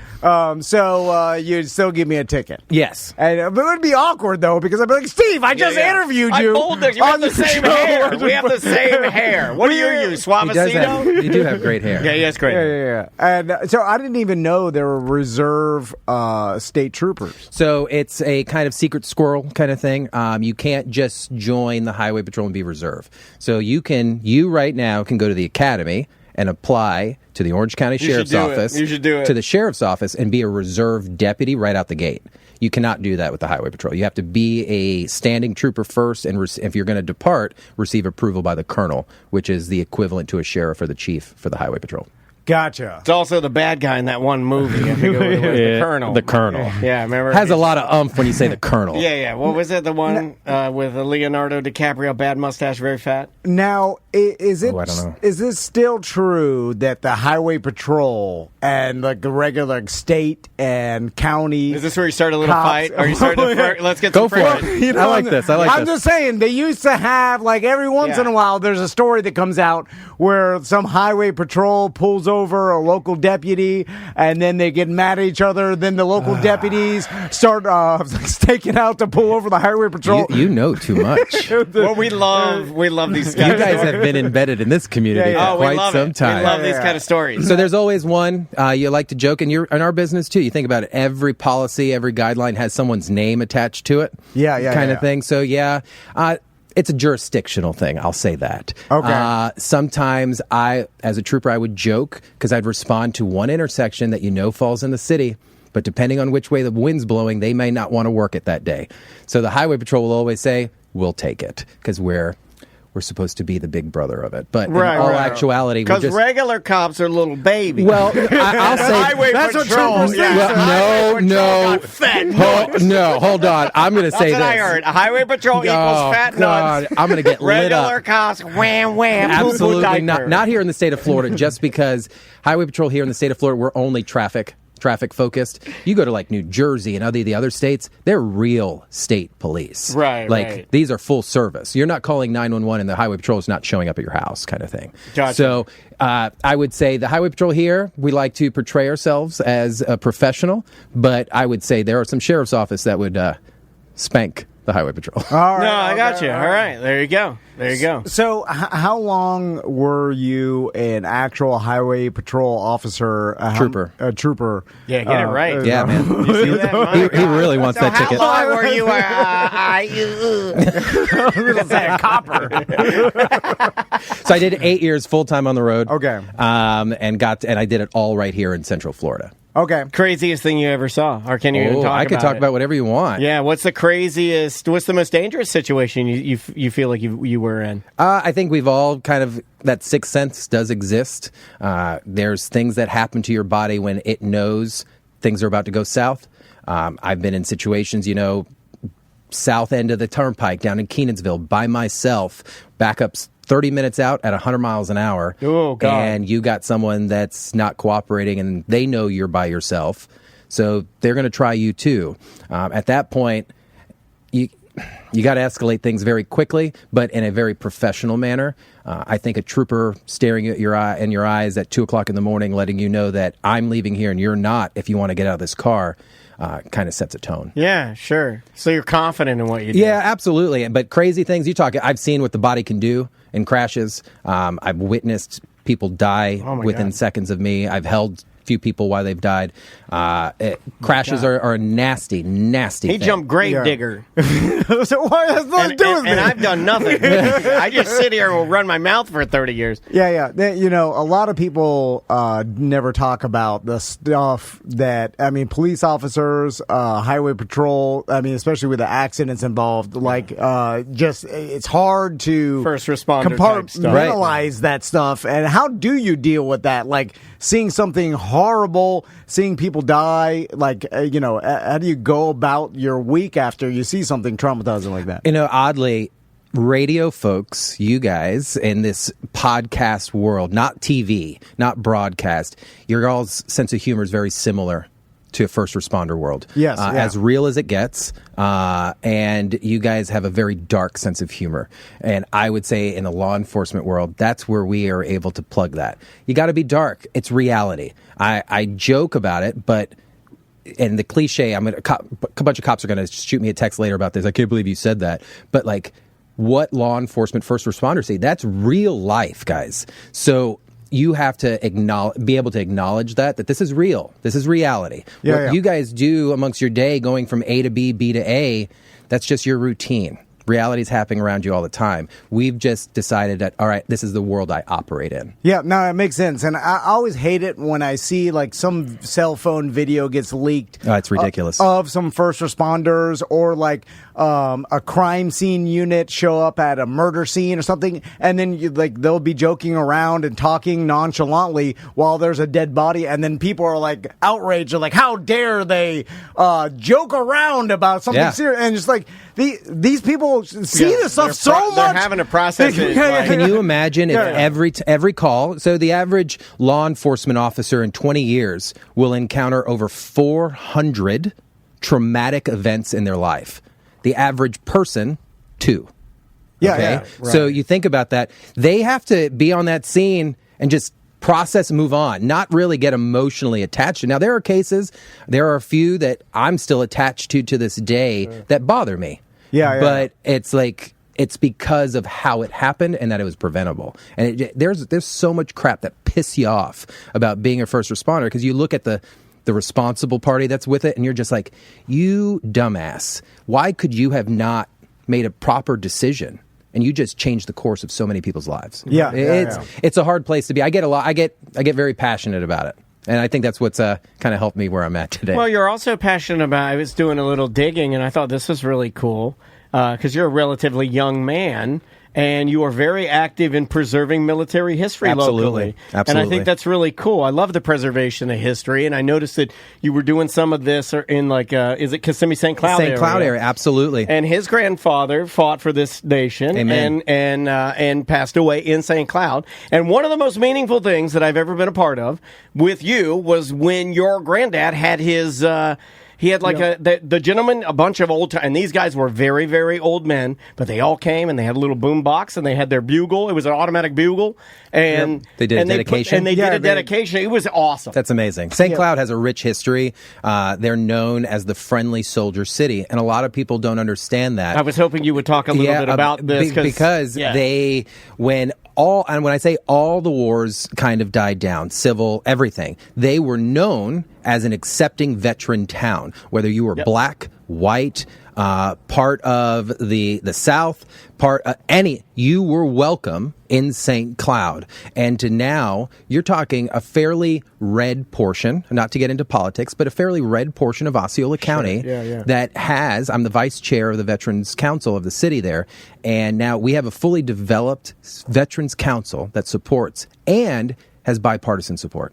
So you're getting both Republican and Democrat to support this for all veterans that have died. And that can get controversial sometimes. But when you stop and you just think of what and the intention behind their heart. Correct. That's all that matters in St. Cloud. And I think it's so freaking awesome. It's so awesome. I'm glad. Thank you for mentioning that. I just thought it was it's also very cool to see. I don't know. I think you're pretty much the youngest person to probably ever hold office in doing that or hold position on a board. I am not allowed to hold office. You know I am a broadcast news anchor. But I get it. To be on a board of something like that, to actually give a damn about something like that. And to your point, that's a very odd, cool, young thing to do. To your point, about staying involved, for me, I say this to people and they think I'm crazy. I pay 3 hours in the morning in studio so that I'm blessed enough to get to come out and party with the community. Right. What do I mean? Get involved, because there's let's be real, there's a lot of news folks that have been in this business a long time that just show up and they go home and they got this big platform and they don't use it for anything other than themselves. when you can Oh, go I out do there. that. Well, yeah, we well, you love can that. go out there. You can go out there and have a good time. Go out there and have a good time. Oh, come on, guys! You guys were raising money for Rosie's Adventure, so No, we love the kids. The kids' charities is our Well, thing. and We it's love like- helping Well, the I kids. just got Use drunk it. and bowled for 2 hours. But we raised a lot of money for it. You know what I mean? So it's like for me also the dogs. I'm big on animals and stuff too. So I love your dogs' names too because you never guess this dog's names. Oh, I got it on my bio. But they're lovely because they're human names. I love it when people give their dogs human names. I'm talking iconically human names. Older lady names. Older lady names. We have Teresa. Yes, my girl. And we have, is it Margaret? Margaret and Teresa. And they are both, are they poos? So Margaret's my little girl. She is 4 years old. She's a mini golden. And then my big girl, she's 4.5. That's Teresa. Oh, there's my family right there. Let me get a photo. There they are. Look at it. Look, Tom, look at that family. That. If you could find a better look at, you don't have photos like that. You need to, you can't even. I'm always confused. That's going to be my business card. That is such a great photo of your family, man. And then the little one, the bigger one, that's Teresa. She's a Newfie Doodle, so Newfoundland and Poodle. She's about 70-ish pounds. That's my trauma girl. She's afraid of everybody but me. But the little one, not my wife, the little one, she'll go with anybody. You guys are that's an attractive family. Everybody in that family. My wife gives me about 4 extra points on the meter. Hey, whatever it takes. Yeah, right. You're doing great. You're doing just fine. Steve, I'm curious about getting into your weird job. Okay. Because it is weird, I think, and because a lot of people don't even understand exactly what it is and what your job entails. What are you called upon to do? So Monday through Friday, give us your my routine? your routine. Yeah. All right. So I am the traffic safety expert for WKMG News 6 Mornings. That's the official title. What is that? It's a traffic anchor. Is all it is. So everybody, morning news across the country have a traffic reporter. We just do it differently because I can look at a crash and tell you basically how fast someone was going. And the depth of it, I can pretty much call it from a helicopter shot how that crash happened. So that's why when I got hired, I said, we're going to change it to expert. So I wake up Monday through Friday, 2 o'clock in the morning. It sucks. Yeah, that's an honest answer. No, I tell you. Finally, there's only 2 people that have ever told me the honest answer of working mornings. You and Johnny Magic. I believe, Johnny Magic said it sucks. There's nothing good about it. Yeah, it's not good for your health. It's not good for your body. And you never get used to it. Never. Anybody who's like, oh, you must love it. Do you like eating sand? No. That's an excellent comparison. It's still crunchy. It still sucks. 2 a.m., I'm out of the house by 3:30. I'm in the studio by 3:55. I record some traffic alert stuff that I already have pre-scheduled that airs the evening. And you got to look okay, too. I want to point that out. Yeah. It's not like you can I can schlub in. Yeah. The radio I can roll has in got here. easy. Yeah, I can Rick Rubin it all day long. And I get some of you guys that are like, man, I want to do news. No, you don't. Yeah. Because if you're having a bad day, you can have a bad day and still knock out this job. But tell them you got to be clean shaven. You have to your hair really feel. Tell these people, if radio people are coming up to you and saying, I want to do TV news, you're too ugly. So just tell them straight. Yeah. They should know. Look at the symmetry of your face. You look like a disgusting lump of clay. Also too fat. Oh my God, way too fat. There's some branding that goes along with it. And radio people. There's no fat people on TV. There are. There are no fat people on TV. None that we care about. Did you hear that? I said none that we care about. and then also, you should tell them stop hitting your partners. And maybe you'll be able to get on TV like me one day because we don't hit our partners. Oh God! But yeah, so I get in. He's laughing because it's true. It is, there's drama in every career field. It's so true. So I go on air 5. We're live from 5 to 8 on broadcast. I do traffic hits every 10 minutes, and I'm producing my own stuff. So when you're seeing that, obviously, unlike weather, and I love my weather team, but every time I say something, it's expired. So the second I say something, I take that very seriously. So the second you're never going to see me repeat something again. If I say I-4 is good at Kaylee, I'm going to move on to another spot. So when I'm jumping off camera, I'm changing those graphics up. Then I have. Do you have to run the graphics yourself? I run my own graphics. I have a clicker in my hand. We hate running the clicker. We're Everything. so bad at it. We have nothing but disaster stories of running clickers. And then you click a panic button and it's jumping 10 slides and We've you're done not that. there. Yeah. It's horrible. It blows your punchline. Yeah. We remember? We wanted to die inside. So I get through the show, and then I have a few segments. I've got Trooper Steve on patrol. If you've seen me rolling around in my truck, Results 1, it's got cameras. I do a segment He has on his own that. truck. It's called Results 1. Well, I have a truck. It's called Where Are My Results? Results pending. Yeah, pending the results there. Yeah, we got the results. TBD Yeah. one. Yeah. So AIDS. for the first 2 years, we were live in that truck every day. I would stream live from the truck. Recently, we stopped going live, and now it's a pre-recorded segment.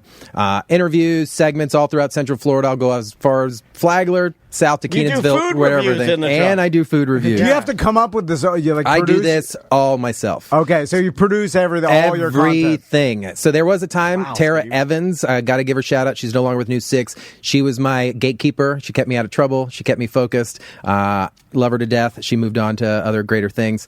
But then I also do have a segment, Ask Trooper Steve. So 2 days a week, you send your questions in, as dumb or common sense or ridiculous as they are.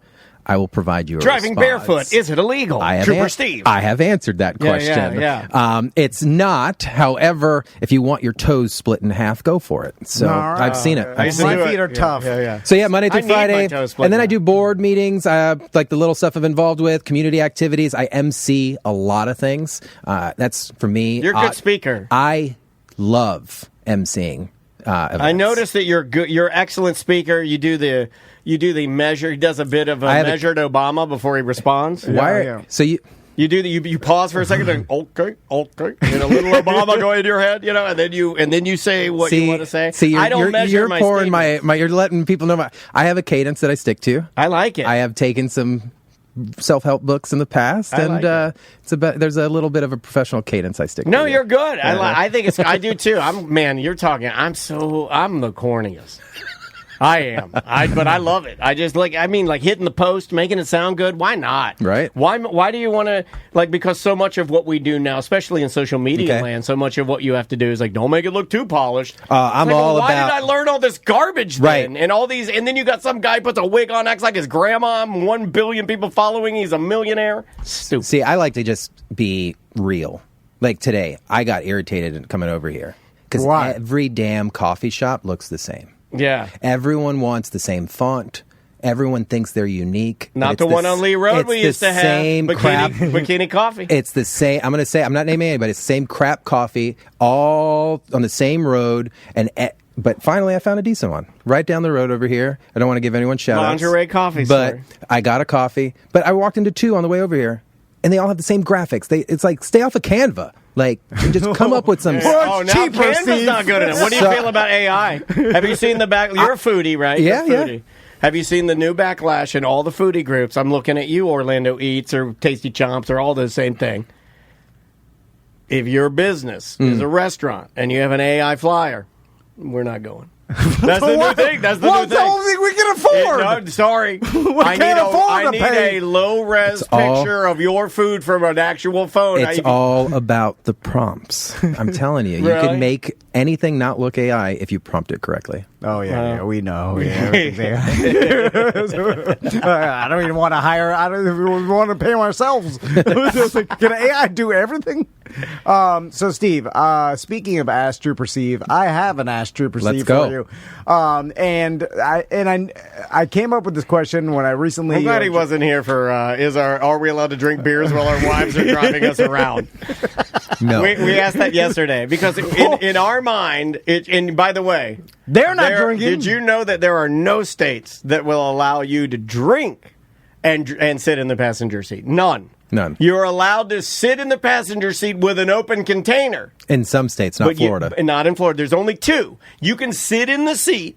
She can be driving me around, and I can have an ice cold. But the Coors second Light. you consume it, the second you consume Oh, it. well, how would they know? right? I have not drank this. But I'm just reading you the law, man, because I looked it up yesterday to try to really pinpoint this, but it is 0 now. So now the great nation of America has been. It's all zero. We're You dry. Can't even sit in the passenger seat with a beer. So I noticed this while driving in Miami the other day. Oh, well, it's Miami. because We'll be right back. Miami Yeah. is the Here we go. last bastion of anything goes. Yeah. And you could tell as soon as you pass West Palm, you're like, what the hell is happening here? Yeah. You're like Are we in the Bahamas?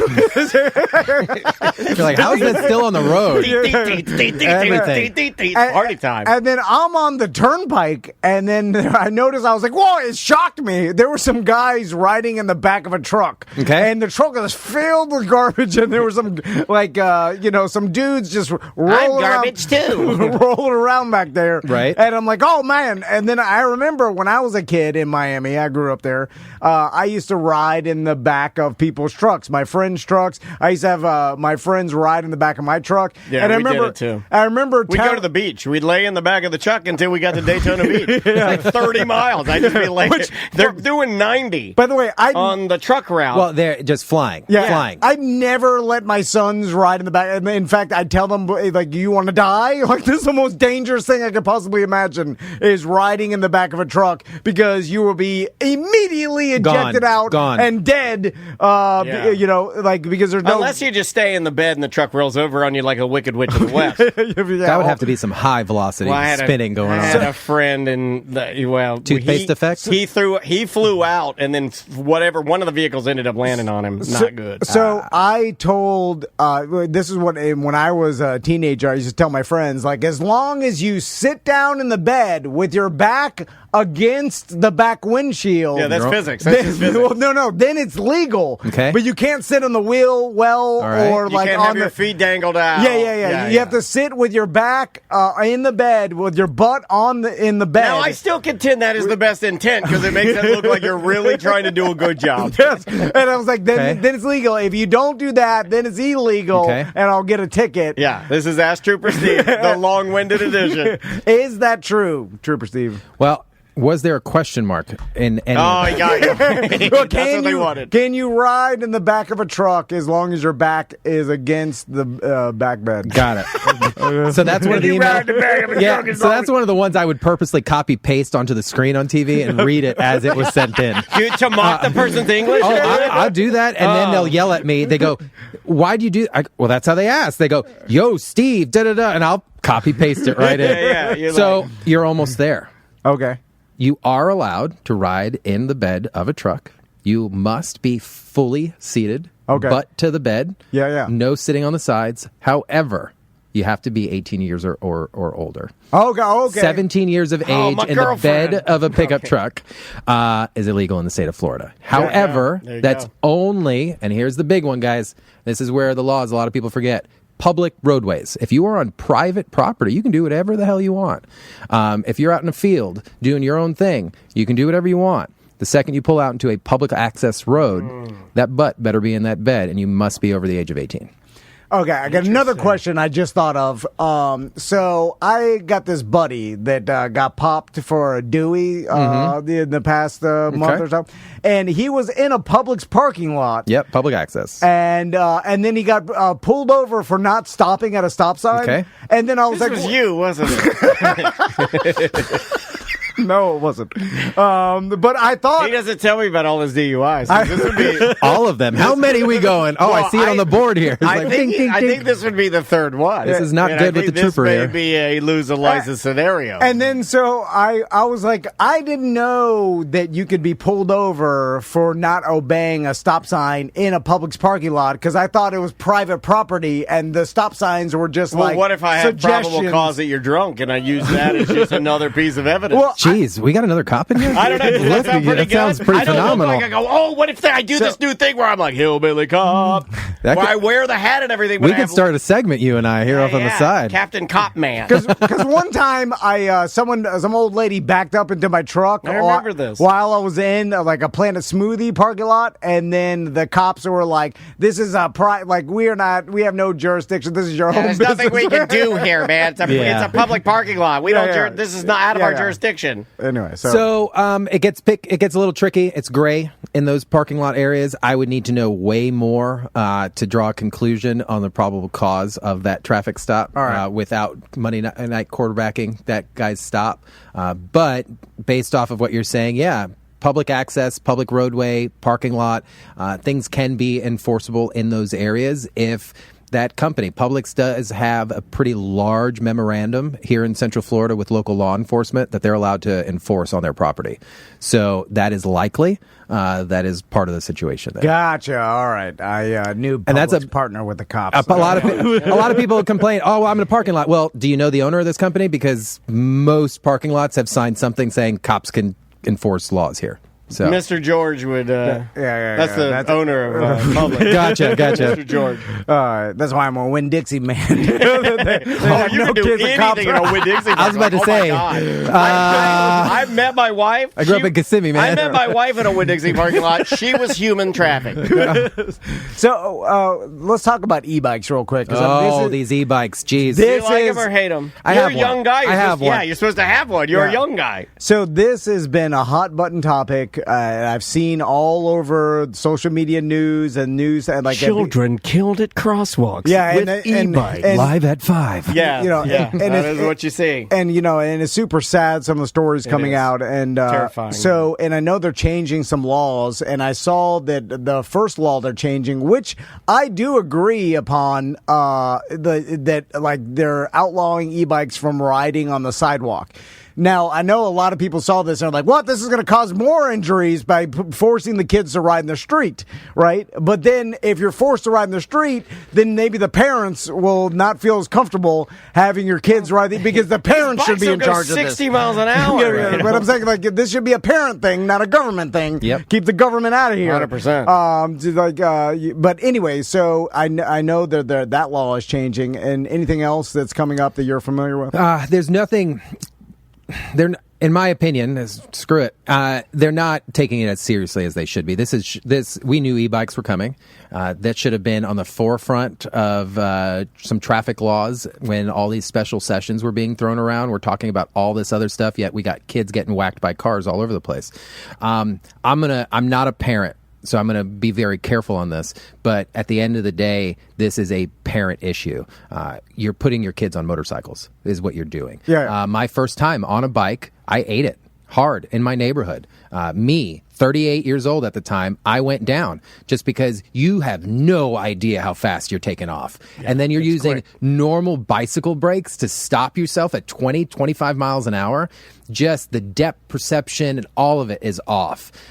There needs to be, I think, a state law that gets put down to kind of guide all these municipalities, because you look at them, Orlando's trying to do something, the county's trying to do something, Winter Park's trying to do something. It's like there needs to be a big blanket law first, and then they need to start picking at it. You've got all these different classes of bike, class 1, class 2, class 3. Then you've got like the 80-year-olds on their $10,000 e-bikes that think they have the right-of-way over the 16-year-old on their bike. It's a free-for-all out there right now. The riding a motorcycle in Florida, we've had more listeners. That may be the number one cause of death by accident amongst our subscribers and our listeners is motorcycle accidents. 100%. We've seen so many, and it's super sad. And then, I mean, this is the exact same as riding a motorcycle on the streets. The problem is cars hitting you. Yeah. And then when you get hit by a car on a motorcycle, you are going to be extremely hurt or killed. Well, there's a big difference too. I think there's ignorance of the law. So there's a lot of people who hop on a bicycle, and we've all seen them. Whether they're solo or they're riding in their spandex and they're 10 deep out on the roadway, and they suddenly think that they own it or they don't have to follow certain rules. The cars have rules to follow. The bicycles have rules to follow. And I know I sound like I'm here preaching from some traffic guy, but no, I like it. Like you have to, if you don't. Ignorance of the law is not an excuse. So if all of a sudden you're blowing a red light just because you're on a bicycle and you get nailed, you can't complain to the driver. And that's what we see so often. They go from the bike lane to the sidewalk because they want to bypass that law, move there, jumping out into the roadway. at the end of the 90% of this stuff is either the pedestrian or the bicycle's fault. It's hardly, I hate to say this, but it's hardly the driver's fault when it comes to these crashes. Well, we don't have the acceleration. Right, and they're you're not taking you're not expecting this bike to come flying out when you're coming to a stop sign, and you're expecting them to stop too because their law says they're supposed to, and yet they're flying out in front of you. The other car doesn't see, and then we're dealing with a fatal. My brother would be mad as hell if he was alive to see this happen, because he, at one point, he would drive his dirt bike around the streets of Deltona when he was living with me, and he had nothing made him happy. He had a 4-stroke dirt bike, truly free, and he would drive it around, right? Truly free like an eagle. And then he got pulled over and got a ticket for driving his dirt bike on the streets. Yeah, right. And he had to go to court. He never showed up. Weren't ever arrested. That's what eagles do. Totally free. That was just free flying. He's a free flying eagle. That's Timmy or whatever. But then he would be like, "Well, what the hell? All these kids!" Because now, like, it's not only e-bikes; they are Surons and they're electric dirt bikes. Yep. So, like, and my buddies, that's a different animal than an e-bike. Well, and that's another thing. All these. Oh well, it's an e-bike. No, it's not. If it doesn't have pedals and it just has pegs, you're running around an electric dirt bike, and that's a vehicle. That's no longer a bike. And it will do a wheelie. It'll haul. You could jump like that. You can climb a tree with it if you want. Freestyle motocross is using electric. Now they're bigger motors or whatever, but you could. I mean, they are. Ooh, I want to ride one. They are as fast or faster. They're ridiculous. Than They are. 4-stroke, 2-stroke dirt bikes. You know what I'm saying? Like I don't say it often because I have an e-vehicle. Yeah. I drive an e-car. Yeah, I do too. Okay. Yeah, I'm an e-guy. I like it. I've got a gas Explorer ST. Love my Explorer, but I drive every day an E, and the speed of that car is absurd. It's scary. Yeah. It's absurd how fast that is because it's instant torque. I like to joke like I'm a car guy, but I'm not. But the gas buildup in the engine, you're not waiting for any of that. Yeah. And a lot of people don't understand the same thing applies for an e-bike. Yeah, it's faster than a gas-powered bike in most cases. Well, that's what I was going to say. Yeah. Is like a lot of these Harleys, like you got a big bagger out here. We hear them go by all the time. There's actually a friend of mine that'll come by. Pardon me. But the acceleration on that bike, he would have to actively choose to do that. On these bikes, anybody with zero, you can literally be the most novice. No. I can set you on it. And when you floor gone. that thing, it's like 0 to 60 in 3 seconds or something. Yeah. It's ridiculous. Now, with all that said, keep the government out of it. Just police your kids yourself. Thank you. Yeah, 100. And that's Like, it. Just being safe. I'll say my little tidbit is just there is equipment out there to keep you safe. And as a kid, if you're out there, I know it's not fashionable. I hate even wearing this headset because I love my hair so much. But you got to wear it. Whether you're at 5 miles an hour, you crash, or at 10, you hit your head on a curb. Your life is forever changed. No, 100%. And I'm telling you this because I want to ride an electric dirt bike around the streets, and you're going to ruin it for me. Yeah. So I have one. I have a conversion. Okay. Keep I your have a kids out of there. 1959 Vespa that I pulled the That's cool. engine out of, and I put an e-bike engine in it in the back wheel. It's a sealed up, sealed hub. But that has a license plate, and and I wear a helmet and I ride it on the street. Right, But you're not hopping that's a curbs in motorcycle, that yeah. thing. Stop messing with you don't know how good you have it. Police You're your kids. able to ride a Suron right now on the road. Just shut up. Right. Shut Well, up. just Yeah. if everybody follows. Put your helmet on and just shut up. Well, Just stop at the damn the stop thing sign. is, no one. You jump from street to sidewalk. Don't do that. And then you hit an old lady. Don't and then do that. Just stay like, in the street.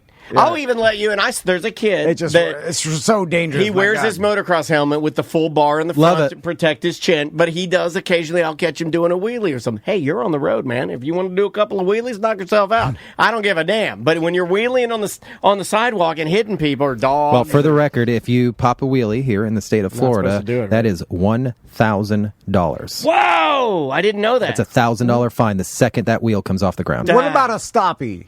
I don't know what a stoppie is. Is that right? Oh, rear wheel? Rear Like wheel? an endo? Real, really. Like an endo. Well, then we'll tack on another $1,000. Hold on. 3,000. What's the statute say? Front wheel or back wheel? Yeah, right. Steve, where can people find you on social media? So I live on Instagram. All my social media is at Trooper Steve. If you have another one out there, let me know because I'll sue the hell out of them. Yeah. But at Trooper Steve, social media, Instagram is where I live on the daily. I'm also on Facebook, X, And I own and operate all my social media. So if you're messaging me and I comment or that account, that's me. No one else gets that messages or anything like that. Reach out. I'm public, guys. The weirdest thing is when I'm out and about and someone's whispering three tables down from me. That's that guy. Listen, as a former full-time cop, one, that's a little weird.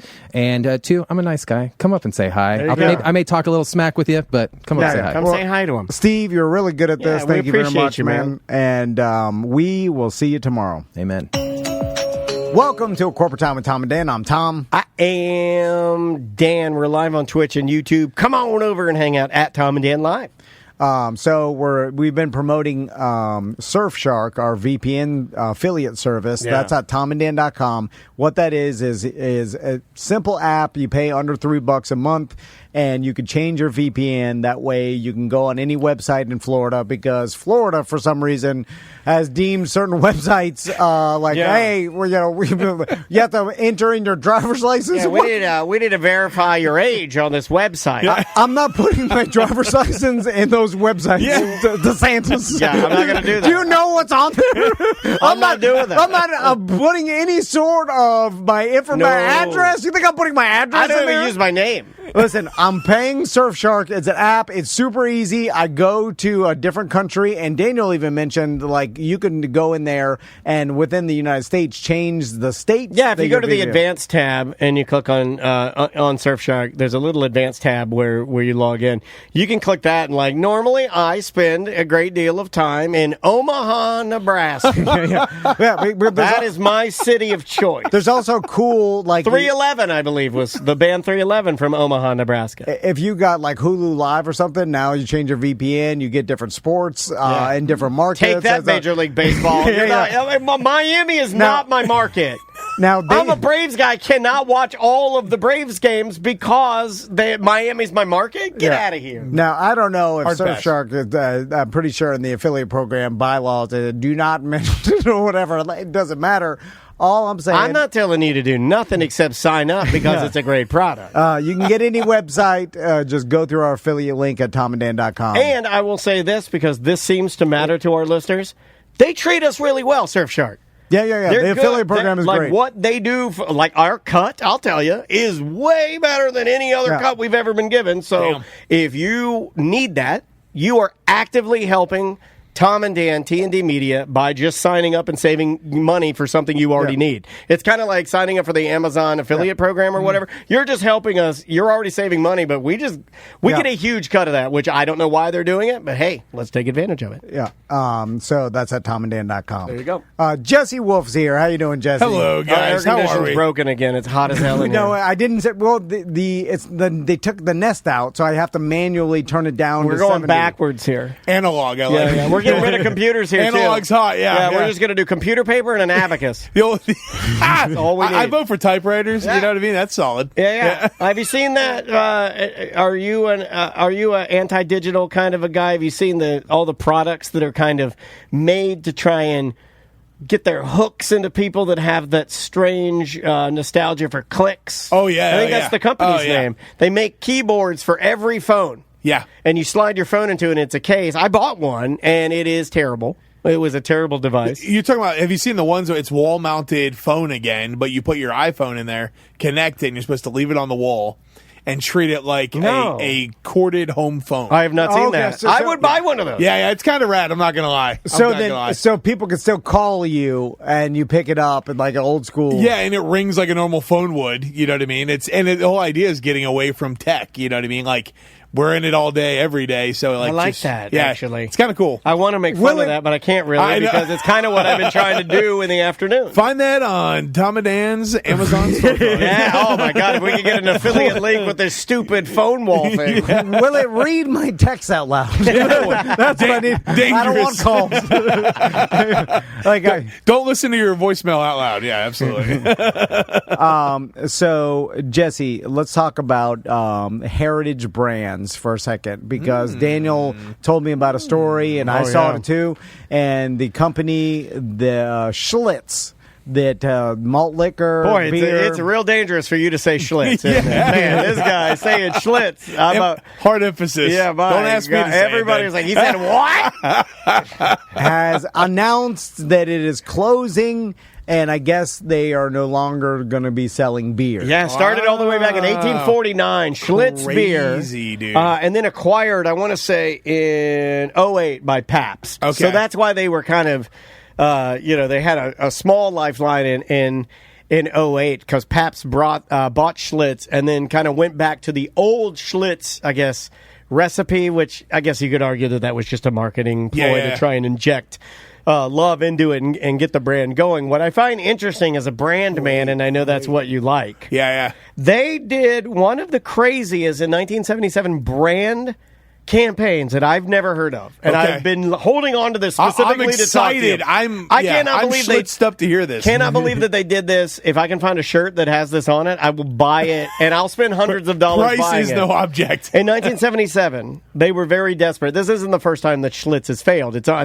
want to say this is almost like the fourth time. Okay. That Schlitz has failed, and this one kind of looks like it's going to be the true nail in the coffin because PBR is going to hold on to Schlitz, and it looks like they're just going to roll out Schlitz beer on the holidays or special occasions. So I don't know where kind Schlitz. of like a LTO, limited time. I think it's a offering. Chicago beer, if I'm remembering correctly. So I think that, pardon me, I think they'll roll it out for certain special holidays that maybe connect to that. But here was the ad campaign in 1977.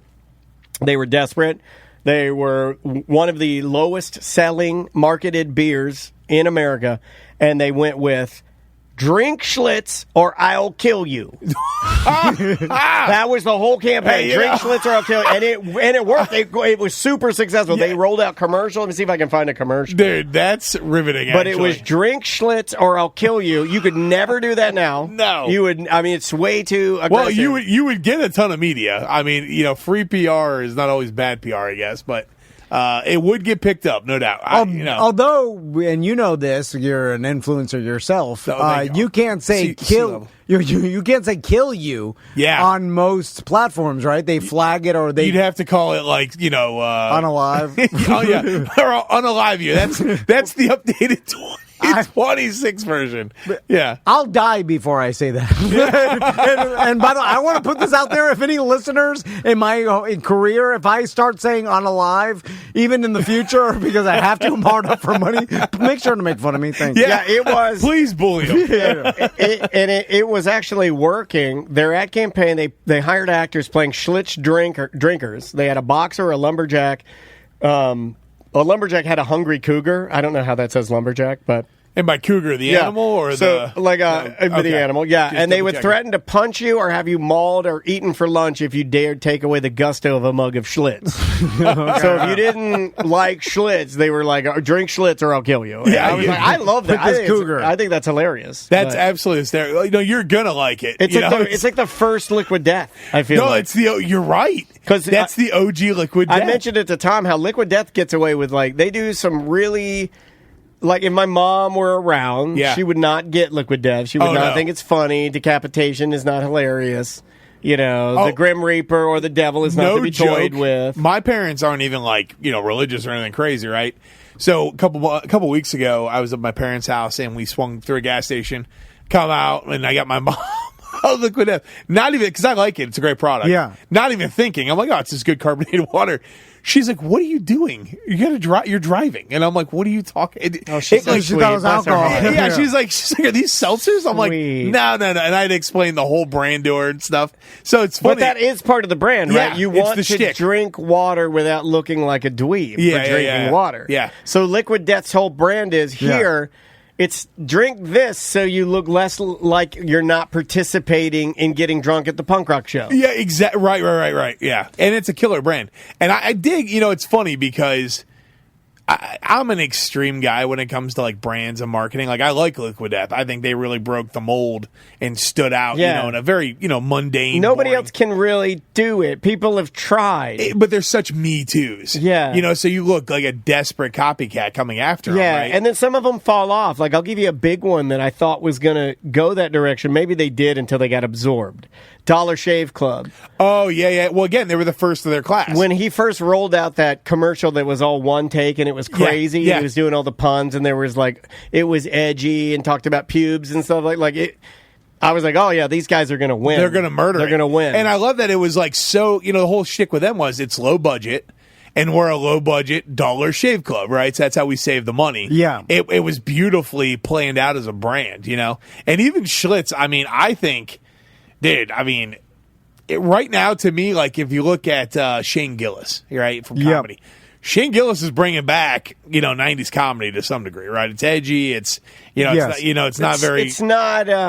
It's not safe in a lot of ways. Yeah. It's not corporate. And people have opinions on it. Like, he's getting some pushback from people that are like, whoa. And that is kind of what I remember from the 80s and 90s, Yeah. if that's your comparison. By the way, Bud Light is being saved by him and other. Malone. Dude, and it's funny because look at Bud Light. Show. I don't care which side of the spectrum, you think they should have went. And Target did this, too, to some degree. You can't go left and then go right. And if you're going to pick a left or pick a right, and I don't care the topic, the politic, whatever, if you go one direction, you can't bail and try to go the other direction. You've done pissed that group off. Although, if I was Bud Light, I'd scream, the NFL is doing this. Yeah. Because they're the if you're big enough, you can't do it. I got so much. stand up. I'll put the kneel sign in the end they zone. literally stop Everybody racism, kneel. Stop racism, and then they're like, Get old man Jerry Jones and kneel. Yeah, that's what they did. They whiplash so hard, and to me, it looks so dumb. It does look Still. dumb, but sometimes you're too big to fail. And what they're doing is they're quad 10xing down on what they used to do. Yeah. Right, and I think Schlitz to some degree, maybe a couple years ago they would have got crucified doing something like "drink our beer will kill you." Now, because I feel like people should bring it back. I feel like they should, be edgy, try and bring it back. It's there's a seat for every ass. You know what I mean? So it's like you can find a niche. Some diehard old beer drinkers, or the nostalgia things back. So it'd be funny. Honestly, that's kind of where I wanted to ask you about where it comes with nostalgia and heritage brands. It's like, so the company Schlitz, they obviously no one wants to, like, people are drinking less. The beer, making beer is not good business for them. Yeah, but now you have this brand, this logo. The logo's badass. Yeah, you got a hell Schlitz yeah, hat, dude. it's awesome. A Schlitz shirt is killer. And then you've got 100 years of brand recognition from society and people that recognize the logo. Yeah, that's valuable. Too. It's a cheap beer trope. So then you merchandise different, all this different But my stuff. thing is, those guys, what I love, and this is why young emerging brands crush. Oops, sorry. No, you're fine. Yeah, okay. They crush. I got you. And it's because they're not afraid to challenge. They're not afraid to pivot. They're not afraid to try new things. Where when you start getting into corporate guys, even PBR, while it's an iconic beer, they could be doing cooler, fun stuff. Think of Liquid Death versus Dasani. Yeah. Dasani's got unlimited funds. Everybody's like, it sucks. Play into that. To me, if I'm like the CEO of Dasani, I'm running with the fact that, oh yeah, you guys hate us. Like, we're literally like, hurricanes hit, we're the last one still off the shelf. We need to lean into that, acknowledge it, and fix it, But instead, they just go, well, we'll force our way in, whatever. Meanwhile, Liquid Death comes through, dump it on its head. And to me, someone should acquire Schlitz, younger, emerging, and by younger, younger companies or a VC or, group or whatever, and just full throttle it. Now that beer sales are tapering, go to non-alc. Hell, try sodas. A Schlitz root beer line would probably slap. Schlitz water. Whatever, dude. Canned water. You got the canning facilities, And again, think about that. If it was, because again, you own almost a 150-year-old trademark that people are obsessed with. If they went after Liquid Death, they would probably crush. Honestly, good point. Although I wonder if because there's old school alcohol laws and the beer companies have to deal with this. Yeah. Like antiquated old school label laws that they have to jump through hoops, and like the distribution process is all old and antiquated. And I hear beer distributors, beer companies, it puts people out of business. Yeah, and because it's set up for giant corporations because they lobbied so many years, and so now the corporations have all the power and the small guy. Anyway, besides all that, like the label laws, they're under a lot of scrutiny from like, the alcohol and tobacco, whoever runs your local, and it varies state by state too, which is even crazier. So by putting like an alcohol brand on water, it may be breaking some sort of regulation. Yeah. I'm curious. Good point. Muddies the water a bit. So Jesse, speaking of like small companies being able to pivot and like new entrepreneurs and stuff, to some extent, like it's kind of changing the advantage in my mind, and even with like our small business, like we can pivot way faster than big media, right? And that's a huge advantage for us, right? Because like, why we can do that? No women in our company. I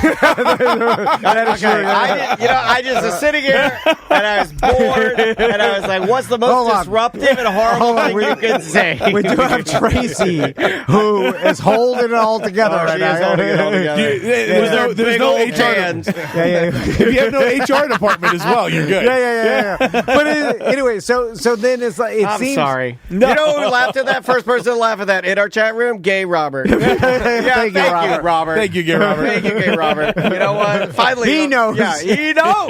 The gays hate women more than us. They're like, my God. We still need them to bang. The gays are I haven't even got to talk about men only. Gay Robert and his husband came and visited us. And then immediately following, they visited us for 1 hour, and then they're like, we're going to our private sailboat in the middle of the Mediterranean. My God. That's why I Gay love Robert. We want invites to that. That guy rules. I love hanging out with the gays because they'll talk the most ass about women. They don't care at all. They're like, oh my God, these guys. But I'm like, hold on, back up. I got a wife at home, but she's got we're back on I'm sorry. It's my fault. We hit that hard ramp or off ramp hard. I'm like, I wish I was gay. I dream about it. I dream about it, but I can't. Power couple. Because that's not how it works. But I'll try in my brain. I'm like, I can make myself. Two businessmen. I'll be rich. Anyway, all right. I'd have your salary too. Imagine if me and Dan were gay. Oh my God. We'd be power gay couple. We'd go after Rogan. Take that, Rogan. Double gay. How do you deal with that, Jesse? How do big corporations, because at a certain point they're almost hindered by their size? Oh, they are. And I'm hindered by my size. That's my wife. I am too. But I'm little. I'm 5'2". What were you guys thinking? But it's like, why are you moving? Height? Like, you could do whatever you want, giant corporations. Why are you moving so slow? Because you built this huge infrastructure. There's red tape, dude. Too many middlemen, right? So many emails. As a small brand, I don't care if you're starting today or you've had a brand for a while. I mean, that is your superpower is speed. And a lot of brands don't understand that. They're so afraid. Young brands, early businesses, try shit. Do stuff. Because the big brands take forever to even attempt to do things. I mean, it's so funny. Tyson Chicken just launched a 6-7 line of chicken nuggets. And I'm like, brother, that was last year. It's gone. Oh my God, what am I going to do with my skibbity toilet tacos? If you ask my sons, they're like, that's even if I'm like, 6-7, they're like, that's old, Dad. That's so old. And then I saw Tracy's son, who I think is a 12. He had a shirt on that says, what's better than 67? Yeah. And I'm like, whoa! I was like, inappropriate. Finally got He knows what that is? I had a 69 shirt in middle school too. I know you did. Because I didn't even really. It's the ultimate sign of success. So they're late to the game. Oh, dude, Tyson Chicken. And all of them do it. All of them, all the big boys, and that's where, like, on our side, we always love to just push. Try, drop a lot of limited stuff, LTO stuff, limited time offerings. And see what hits, and then when it hits, you throttle in it. Because the big guys, they just can't catch up fast enough. You know what I mean? I mean, if they decided today, let's take Schlitz, we're going to do liquid death style water, I'd be shocked if it came out in the next 2 years. I mean, that's literally like the timelines. By the time they test it. Because they can't do really anything without going through the protocol of like research. Right? Like they have to do testing and because it's the way that they do. And to some degree, there's a lot of legality to it, and like they're going to run huge runs and factory setups, etc. But what's interesting that I'm noticing the last year and a half really heavily, you're starting to see a lot more collaboration brands happening. Where it's like Gorillo Pickles and Planet Smoothie. like that type of stuff where like these brands are cross collaborating, and a lot of that is it's a licensing deal like for the big boys, but they're also understanding, oh, should we get into popcorn or Reese's or Oreos? You put it on popcorn, it sells the shit for this brand, and then what'll happen is they'll either just go and buy that brand, or they'll start their own line of product. You know what I mean? Because they're like, okay, it makes sense, it sells well, let's do this. You know what I mean? So, it's a fascinating time for sure, but. Boy, if you're a business owner, I don't care what you do. Try new things all the time. I don't care if you do, roofing or whatever the business is. Let me give you a great example of this. I thought this was so dang smart. Over the weekend, I see what you did there. Yeah, so dang. That's see what he did there? That's my new brand. Oh, so dang hummus. So we can make it in our bathroom. No, so dang chips. Oh dang's gone. That's how quick his mind works. He's like, we're not a corporation. We can turn immediately. We'll do so dang hummus and make it in our toilet. Yeah, that's a great idea. Not taste testing that product. Welcome to the think tank. Idea one: toilet hummus. Probably a market for it. Okay. We lost track there. Sorry. Totally invested in Sorry, I toilet get yeah. that. I'm bad. Over the weekend, I'm in New Smyrna. We're on the boat. We're at this island. You got a boat? You probably take it out more than Tom does. Yeah. You got a boat too? Yeah. Dude. You should compare. Okay, business owner to business owner. Right. Boat Well, Jesse's richer than I am. Everybody knows that when business owners pull up, it's Jerry Jones versus, I don't know what you are. Oh, hey, everybody, look, it's the ShamWow guy. Wait, I want to be the ShamWow guy. That guy, no, you don't. No, he did get arrested. Do you know his new thing? Yeah, no, what is it? What's that guy's name from ShamWow? Do you know what he's doing now? I follow him on Instagram. He's trying to sell a line of videotapes of raw, non-woke comedy. And he has a whole video of him singing called Woke Busters. And he sings the Ghostbusters theme, but he sings it Woke Busters. He's really turned. Look up the Slap Chop guy. Slap Chop. So you're on your boat. Oh, okay. Okay. I pull up and I see this dealership that's there, right? Boat dealer. And he's got flags in the sand, and he's in the middle of the island handing out free hot dogs. Okay, all right. On Memorial Day weekend. I mean, slamming. You know what I mean? And this guy's getting cards out, T-shirts out, hats out. And I'm like... Write down hot dogs. Yeah, dude, it's genius. Absolutely genius. I was like, that's the kind of hustle I like to see. You know what I mean? Also, free hot dog for every guest on our show. Yeah, nice. Didn't cost him that much. Bro, I did the math. Yeah. Under $500. Yeah. Because he did, and I asked him, he did 300 hot dogs, give or take. He had like bags of chips, which I don't think he even needed, and he was giving out water too. And I was like, brother, you're under $500. Dasani. Giving out Dasani. And again, here he is. He's a boat guy, right? Selling boats. The whole island's full of boats, so they're all your customers and buyers in theory, right? And then, he's got a couple of his boats pulled up on the sand. People are walking on them. Genius. That's a good piece of advice to everybody out there, especially entrepreneurs, is don't overthink it. No. Like sometimes it's as simple as like, hey, it's Memorial Day. I'm a boat sales guy. Yeah. I'm going to go to Disappearing Island. Yeah, that's where we were. Yeah, Disappearing Island. I'm going Island. to hand out mushrooms. And I'm going to hand out my card to, guess what? Your target demographic. All these people, although a lot of might be annoying. Get the hell out of here. I'm trying to enjoy America. A lot of Disappearing Island is filled with people that went on their friends' boats, and they are poor. They are. I'm one of those guys. You give me that card, it ends up in my wife's water bag. And do you know how many cards are in my wife's water bag? That's okay. Guess what? All your poor friends want to go out with your boat owner friends. Yeah. Who's also poor from the boat, by the way. It's such a facade. Yeah, there's spiders coming out of the gas tank. Yeah. I'm still trying to pay off this boat. It's starting to break because I haven't done no maintenance. Do you know how insulting it is to pay off something that's mildewy? It's harder to pay it off. Well, I didn't do any of the maintenance you told me to. It's hard. I want to just go to sleep. I'm drunk after I get home, and I got to flush out the engine. He doesn't even understand it. He's like, where are those ear muffs you put on it's like the headphones for a boat. Dude, I literally, that's the worst part of it is at the end of the day, you're beat up, you're sunburnt, you're like, great, I get to wash a 23-foot boat. Yeah. My favorite. Meanwhile, all your friends left, by the way. No, you got a 23, I got a 22. Okay. Got you by a foot. What are the odds that Got you by a foot. Jesse got you by a foot? What year? What year? You got? 24. Oh my God! 2024. Oh my God! This guy got an 1824. No, 1824. 1824.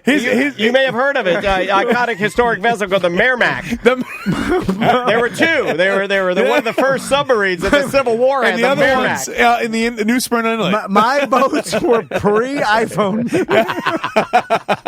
His boat's got cocaine residue on it from the 70s. Hey, you know what? Okay, that's a resale value. Yeah. Like, 2024, that probably smells nice on that boat. I mean, yeah, it did. You get a bathroom? It does have a toilet. Oh, this guy, he took the toilet out so he can go down there and smoke his dope. No, that's right. You're hot boxing your center console? No, he goes down there and poops his crack. That's right. Put all the garbage, the towable, all the floats. Yeah. Then the boat covers I stick down in the toilet. Yeah. And then the toilet doesn't even have the blue water, so it's dried. You have to do dry. You can't keep the water. You got a number one only toilet situation there. Yeah. What? Just go in the ocean. That's nature. This whole boat is a number one, man. I gotta show you. We're gonna have to go out together this weekend. I'm going on a boat trip. By the way, I'm taking my boat from where it's at the Boat Tree Marina in Sanford. Okay. And I'm taking it up to St. John's to Lake George, and we're going staying up there, and so Airbnb doing like Salt Springs. Oh, dude, have you been up there before? Yeah. Oh, it's so sick. I did it before. I've never gone further. I want to go all the way to Jacksonville. Yeah. But anyway, the point is that I'm taking some friends with me and a bunch of kids. And while I'm driving my boat, I think in the back of my head every second this thing's about to break down. Oh yeah, and it's gonna be horrible because I stopped playing boat tow years ago. Oh no! Are you crazy? I got it the first Did you year. activate it for a couple days or something? No, I got it for the first year. And See, then if Boto was slinging free hot dogs last weekend, I mean, brilliant marketing. I know. And then I'm like, man, my wife and Andres' wife are going to be pissed when we're stranded down here. Mine's under full warranty, and I still have Boto USA. Because I'm like, one time the batteries, we were on the St. John's. Yeah. The batteries died. This is my favorite. Current's kind of ripping, and that tour boat that goes by for the Blue Springs. Yeah, the River City, River Romance. Yeah. So it's going by. My boat dies I forget why. Like, I don't know. We were fishing or something. Too new. Sometimes boats are too new. They're just like, we're so awesome. We don't want to ride right now. The minute you leave the dealership with the boat, they break. Yeah, they do. And so we're just floating basically down the river, dead in the water. They're like, "Hey, how are you?" And I'm like, "Help! No help." Okay. What the old granny's gonna do? Here's a conch fritter. Yeah, the captain's a grizzled guy. He's been driving that Romance for years. I gotta get these old ladies back to show.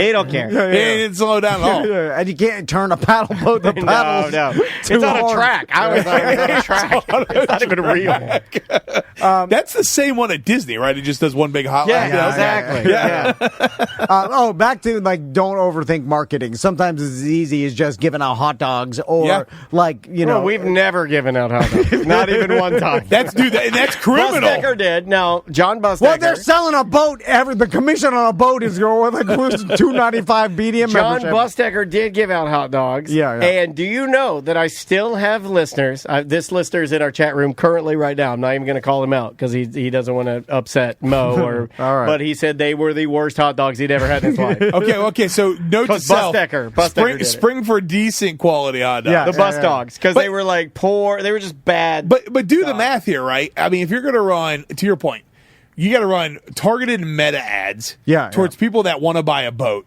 Dude, that's way more than $500 for the month. Yeah. Meanwhile, I'm sitting on an island, flags in the sand, $500 hot dogs. And you're talking to real people. You're establishing a human-to-human connection, which is more valuable than an ad. Guess what? We've scrolled through ads for a decade now, and they are invisible to us. Like, our brains have literally trained ourselves to not even pay attention to ads. Yeah. Like, I just scroll past them all the time. I mean, sometimes they get me, like, the cheap Temu jet skis and stuff. I'm like, what? Okay, anything that is a man dream jet ski flying machine. They get to, or nudity. It'll give me male or female, doesn't matter. If you blend them all, I'm big just boobies. purchasing. Yeah, big dong, big boobies, you got me all day long. Let's talk about the AI backlash that I'm seeing online with a lot of businesses and small businesses, and I think I'd love to hear from your perspective as somebody that's done small business, big, medium, huge, been to the top, stay in the middle. You know, wouldn't you say you kind of It just reminds me of Macho Man Randy. I've sold to the Eagles. I'm sleeping with the Snakes. exactly. Yeah, cream will rise to the top. So, what is your opinion? Because I'm in a lot of local foodie groups, and I see both sides. You have the small mom and pop seafood restaurant where they are taking photos and using AI to make beautiful menu pieces that they can put up there and show people, oh, we have all you can eat shrimp on Wednesdays. This is amazing. But then you're also seeing the customers that see these type of ads from the small business that's just trying to get a leg up on design work because it can be very expensive. It doesn't have to be. And then people are like, I hate your AI slop. I'll never go to your restaurant. And you are seeing something shaking out. There's something happening here. So what is your opinion on what's happening here? Where do you think it might be going? Or, can you kind of tell me about that? Really interesting because I have a lot of, respect for the artist community, right? As far as graphic designers and things like that have traditionally helped all of us, in our businesses along the years. My thing with AI is I use it in our businesses. We tend to lean on it like Google, right? As a tool. Yeah, as a tool, right? Like, I can research things faster, and that, to me, the only one you're really screwing is maybe Google, right? Yeah. So like if we're looking for a co-packer, right? We'll run it through, AI to help us, hone in faster. So I think that's really powerful. I bet you've seen Google's now, they're switching to pure AI for the searches. Yeah. Like they're going straight. I said that last week. They're fighting with it too, right? The other thing I like is for a small business or an emerging brand, I've gotten myself really good at using it for analytics. And so, I'll run all kinds of stuff through our business into whatever AI platform we're using at the time, and we harvest all kinds of data that traditionally you'd have to have a data analyst for. And to be honest, most small businesses, most of the ones I've built, that become big businesses, we've never had a true data analyst, right? Like on staff, if you will. Yeah. So that's cool because that lets us make decisions quicker, faster. Now, going down to like the design side of things, I see both sides, because let's talk about restaurants right now. To me, we're in a real storm for restaurants, like hardcore. By what? Or how? In my opinion, and it's scary because I think restaurants and a lot of small businesses, whether it's landscape companies, roofing companies, auto repair businesses, they're all usually mom and pop, single owned type businesses. Yep. And they're the foundation, the backbone of your community, right? Yes. We've got the repair shops and the local laundromats and things like that, right? And if you're watching even car washes, right? Growing up, we always had like the one guy that owned the car wash in town. Yes. Now a lot of them are being either bought up by, venture capital or private equity and consolidated, which is just taking, to me, the personality out of a community so hard. Sucking it out. It's sucking it out. We've seen this happen to sponsors of ours. Yeah. Okay. Great. And this has happened Great a lot. example. And I'm happy for him, but And there is a thing where, and then a lot the customer doesn't know a lot of times. Until it's too late. Yeah, so they don't know that their local, service company has been bought by a conglomerate because they retain the same name and everything. And it's like, oh, this is the same company I know for years, but the owners have cashed out a long time ago. And to your point, this is a double-edged sword. Congratulations to the owners. They worked hard. They built a business. It sold. They probably did very well. Like, kudos. The problem is, I'll give you a great example of what you just said. I'm literally watching one of my favorite YouTubers the other day, and he bought a new shop, and he calls the garage door repair place that did his last shop. Yeah. What does he get? Instead of, hey, it's Bob, or hey, it's Marge, whatever, he gets an AI, hey, thanks for calling so-and-so garage door. How can we help you? And he's like, oh, my God, did they get sold? And like what's scary for that small business, they might be trying to optimize, using some newfangled tech, right, to make it better. But for him, he goes, no, I liked you guys because you were local and you picked up the phone, right? And now he doesn't know if they sold or if they're just trying to advance the business, right, if you will. And that's kind of an interesting situation because you could see, his excitement for that phone call, literally leave his face on camera. He's like, oh, no. He's like, what am I dealing with here? I don't even know. Yes. Same company, new company. And so AI is a little scary for that because going back to the slop factor, Well, like we have a guy in the chat room who said, "Why do I want to support a small business that doesn't want to employ a small business for their brand?" Agreed. Yeah, and that's from our buddy Kupo J. And he had another one in here. He said, "It screams cutting corners to me as a consumer." Yep. Not necessarily to me, because I'd rather them cut corners on their branding. Even like I'm going for a fish sandwich, I'd rather them put the money in the fish. Yes, that's me. But no, and I'm right down the middle with you on that one. I see what they're saying. Yeah, I do too. Because it sucks. Because again, we all need jobs to go support the fish sandwich shop, right? You know, so if we're whacking the local graphic designers in town or whatever, you know what I mean? That's an issue. Now, here's what I'll say about AI. AI is today's problem. Right? If you go to like WeWork or Upwork, you know, we've been, not we, but as a society, we have been offshoring jobs, you know, overseas, like graphic design and things of that nature, you know, to India and China and, you know, Russia, pick a country. So that's been happening for 15 or 20 years, right? So the poor graphic design field, all the United States-based, you know, local graphic design places, you know, they've already been fighting that battle for years. Now they're fighting that and AI. So now it's going to be interesting that AI is, you know, basically taking down like a WeWork, right? Or Upwork, sorry. But I agree, you know, like to me, and I'm really torn on it because, again, let's use restaurants. They're in a really bad spot, right? Cisco is gobbling up everybody. You know, everything's Ciscofied.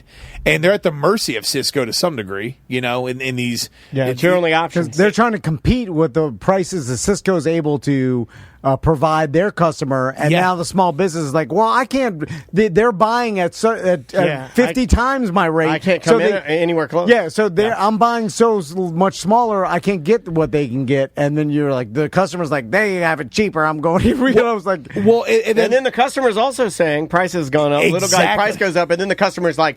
And we also do not like you cheaping out on your AI pictures of your fish sandwich. Yeah, so exactly. I swear to God, if you cheap it all, we'll just go over to the big box store. That's kind of what it seems like. And that's not fair either. It's not. They're using AI too, but they could do it better, so it looks like humans. Literally, yeah. And that's happening, by the way. Yeah, it is happening. They've got teams that are working AI. Yeah. Remove the long dashes in there. The big boys don't have their 40, 50, you know, team marketing departments. They're shrinking them down because they're optimizing with AI. They're just better at it than the small guys. And the reason you're seeing so much slop is AI is not that advanced yet. So when you say make me a menu, it's making a menu pretty much the same for everybody. And the owner's wife is trying to do it off a free app. Yeah, exactly. And that's why we're all like, oh, cheesy, corny. And meanwhile, Tyson Chicken, not that they're doing this, but they're doing the exact same thing, but they have a team and they can make it look better and cleaner. But Daniel can make it. Daniel can do AI, and you guys, no one would know. No one would notice. Then there are some people, though, and I get what they're saying. I'm not anti people complaining about AI. No, I agree. I get poisoned by it too. To the point where I'm like, I don't want to think about it. I don't want to talk about it. It's like it's the topic of the day that I'm sick of. Yeah. But sometimes I worry, like even with bands, the people will put up a picture. The funny thing is they'll put up a picture of like MS Paint. Yeah. And they'll be like, use this for your business. And I'm like, okay.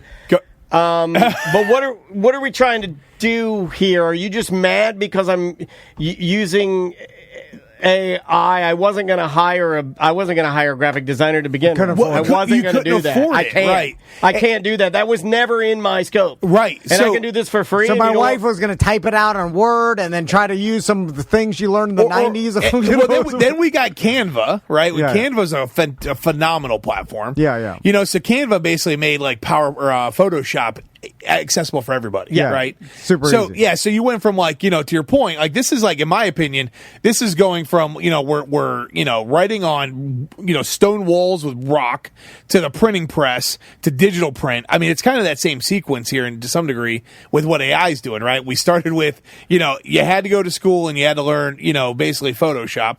Then Canva comes along and basically they dumbed it down for someone like me.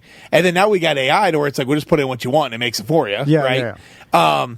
You know, but to your point, and you nailed it, Dan, you know, it wasn't in their budget to begin with, probably because they're barely hanging on as it is as a small local restaurant. The problem is that small local restaurant didn't have the competition it has today 20 years ago. So they didn't have to care that much about their menu. Here's the menu. It was on a Word doc. It was slid in a plastic, flimsy, folder, and it was given to you as you walked in, or you knew what you were ordering. You know what I mean? Today, take Orlando, for example. God bless the mom and pops that are here.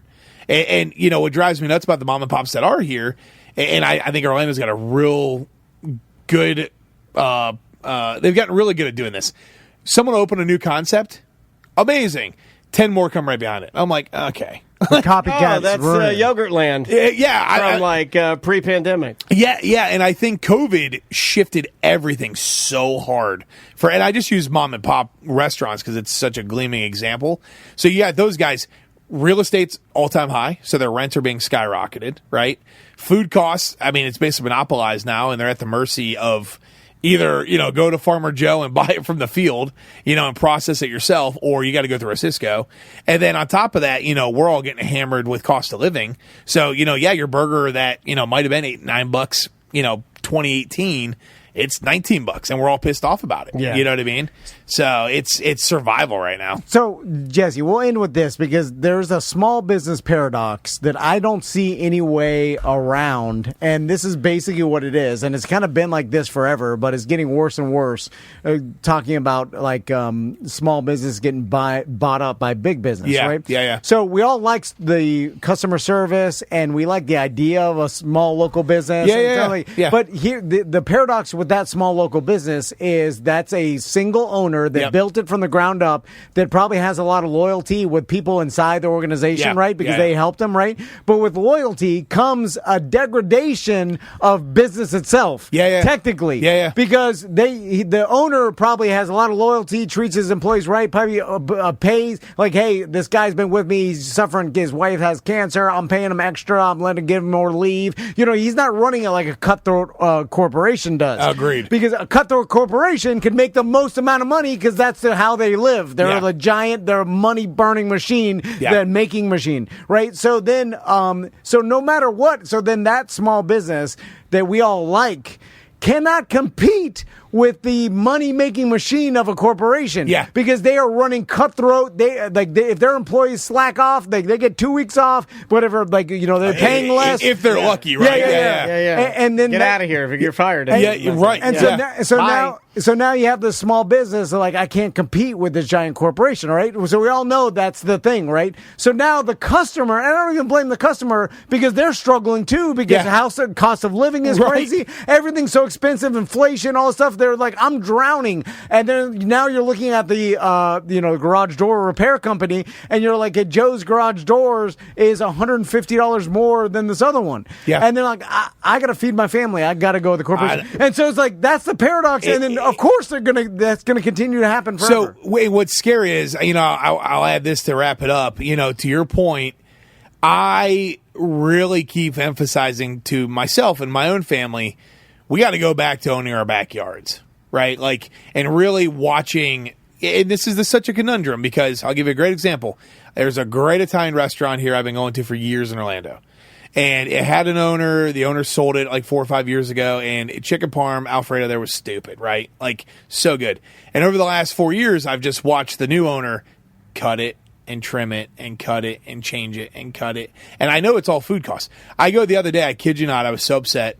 And I order it, and I got literally a Tyson frozen chicken pieces. And I was so distraught from it because I'm like, this is the nail in the coffin for this place. And I hate saying that because the price went up, right? And I've been going again. I get it. I'm a business guy. I understand pricing got up. Raise your prices $5 more. If you got to do that to keep the quality there, keep the quality. Because people, like you're saying, we're in a hard spot where we might not be going out as much, and that's what a lot of small businesses don't understand, stop competing on price. Give us an experience, give us the service, give us the quality we yearn for, because the big guys that we're competing with, pick a chain, Chili's, whatever. They can't do that. They can't do that.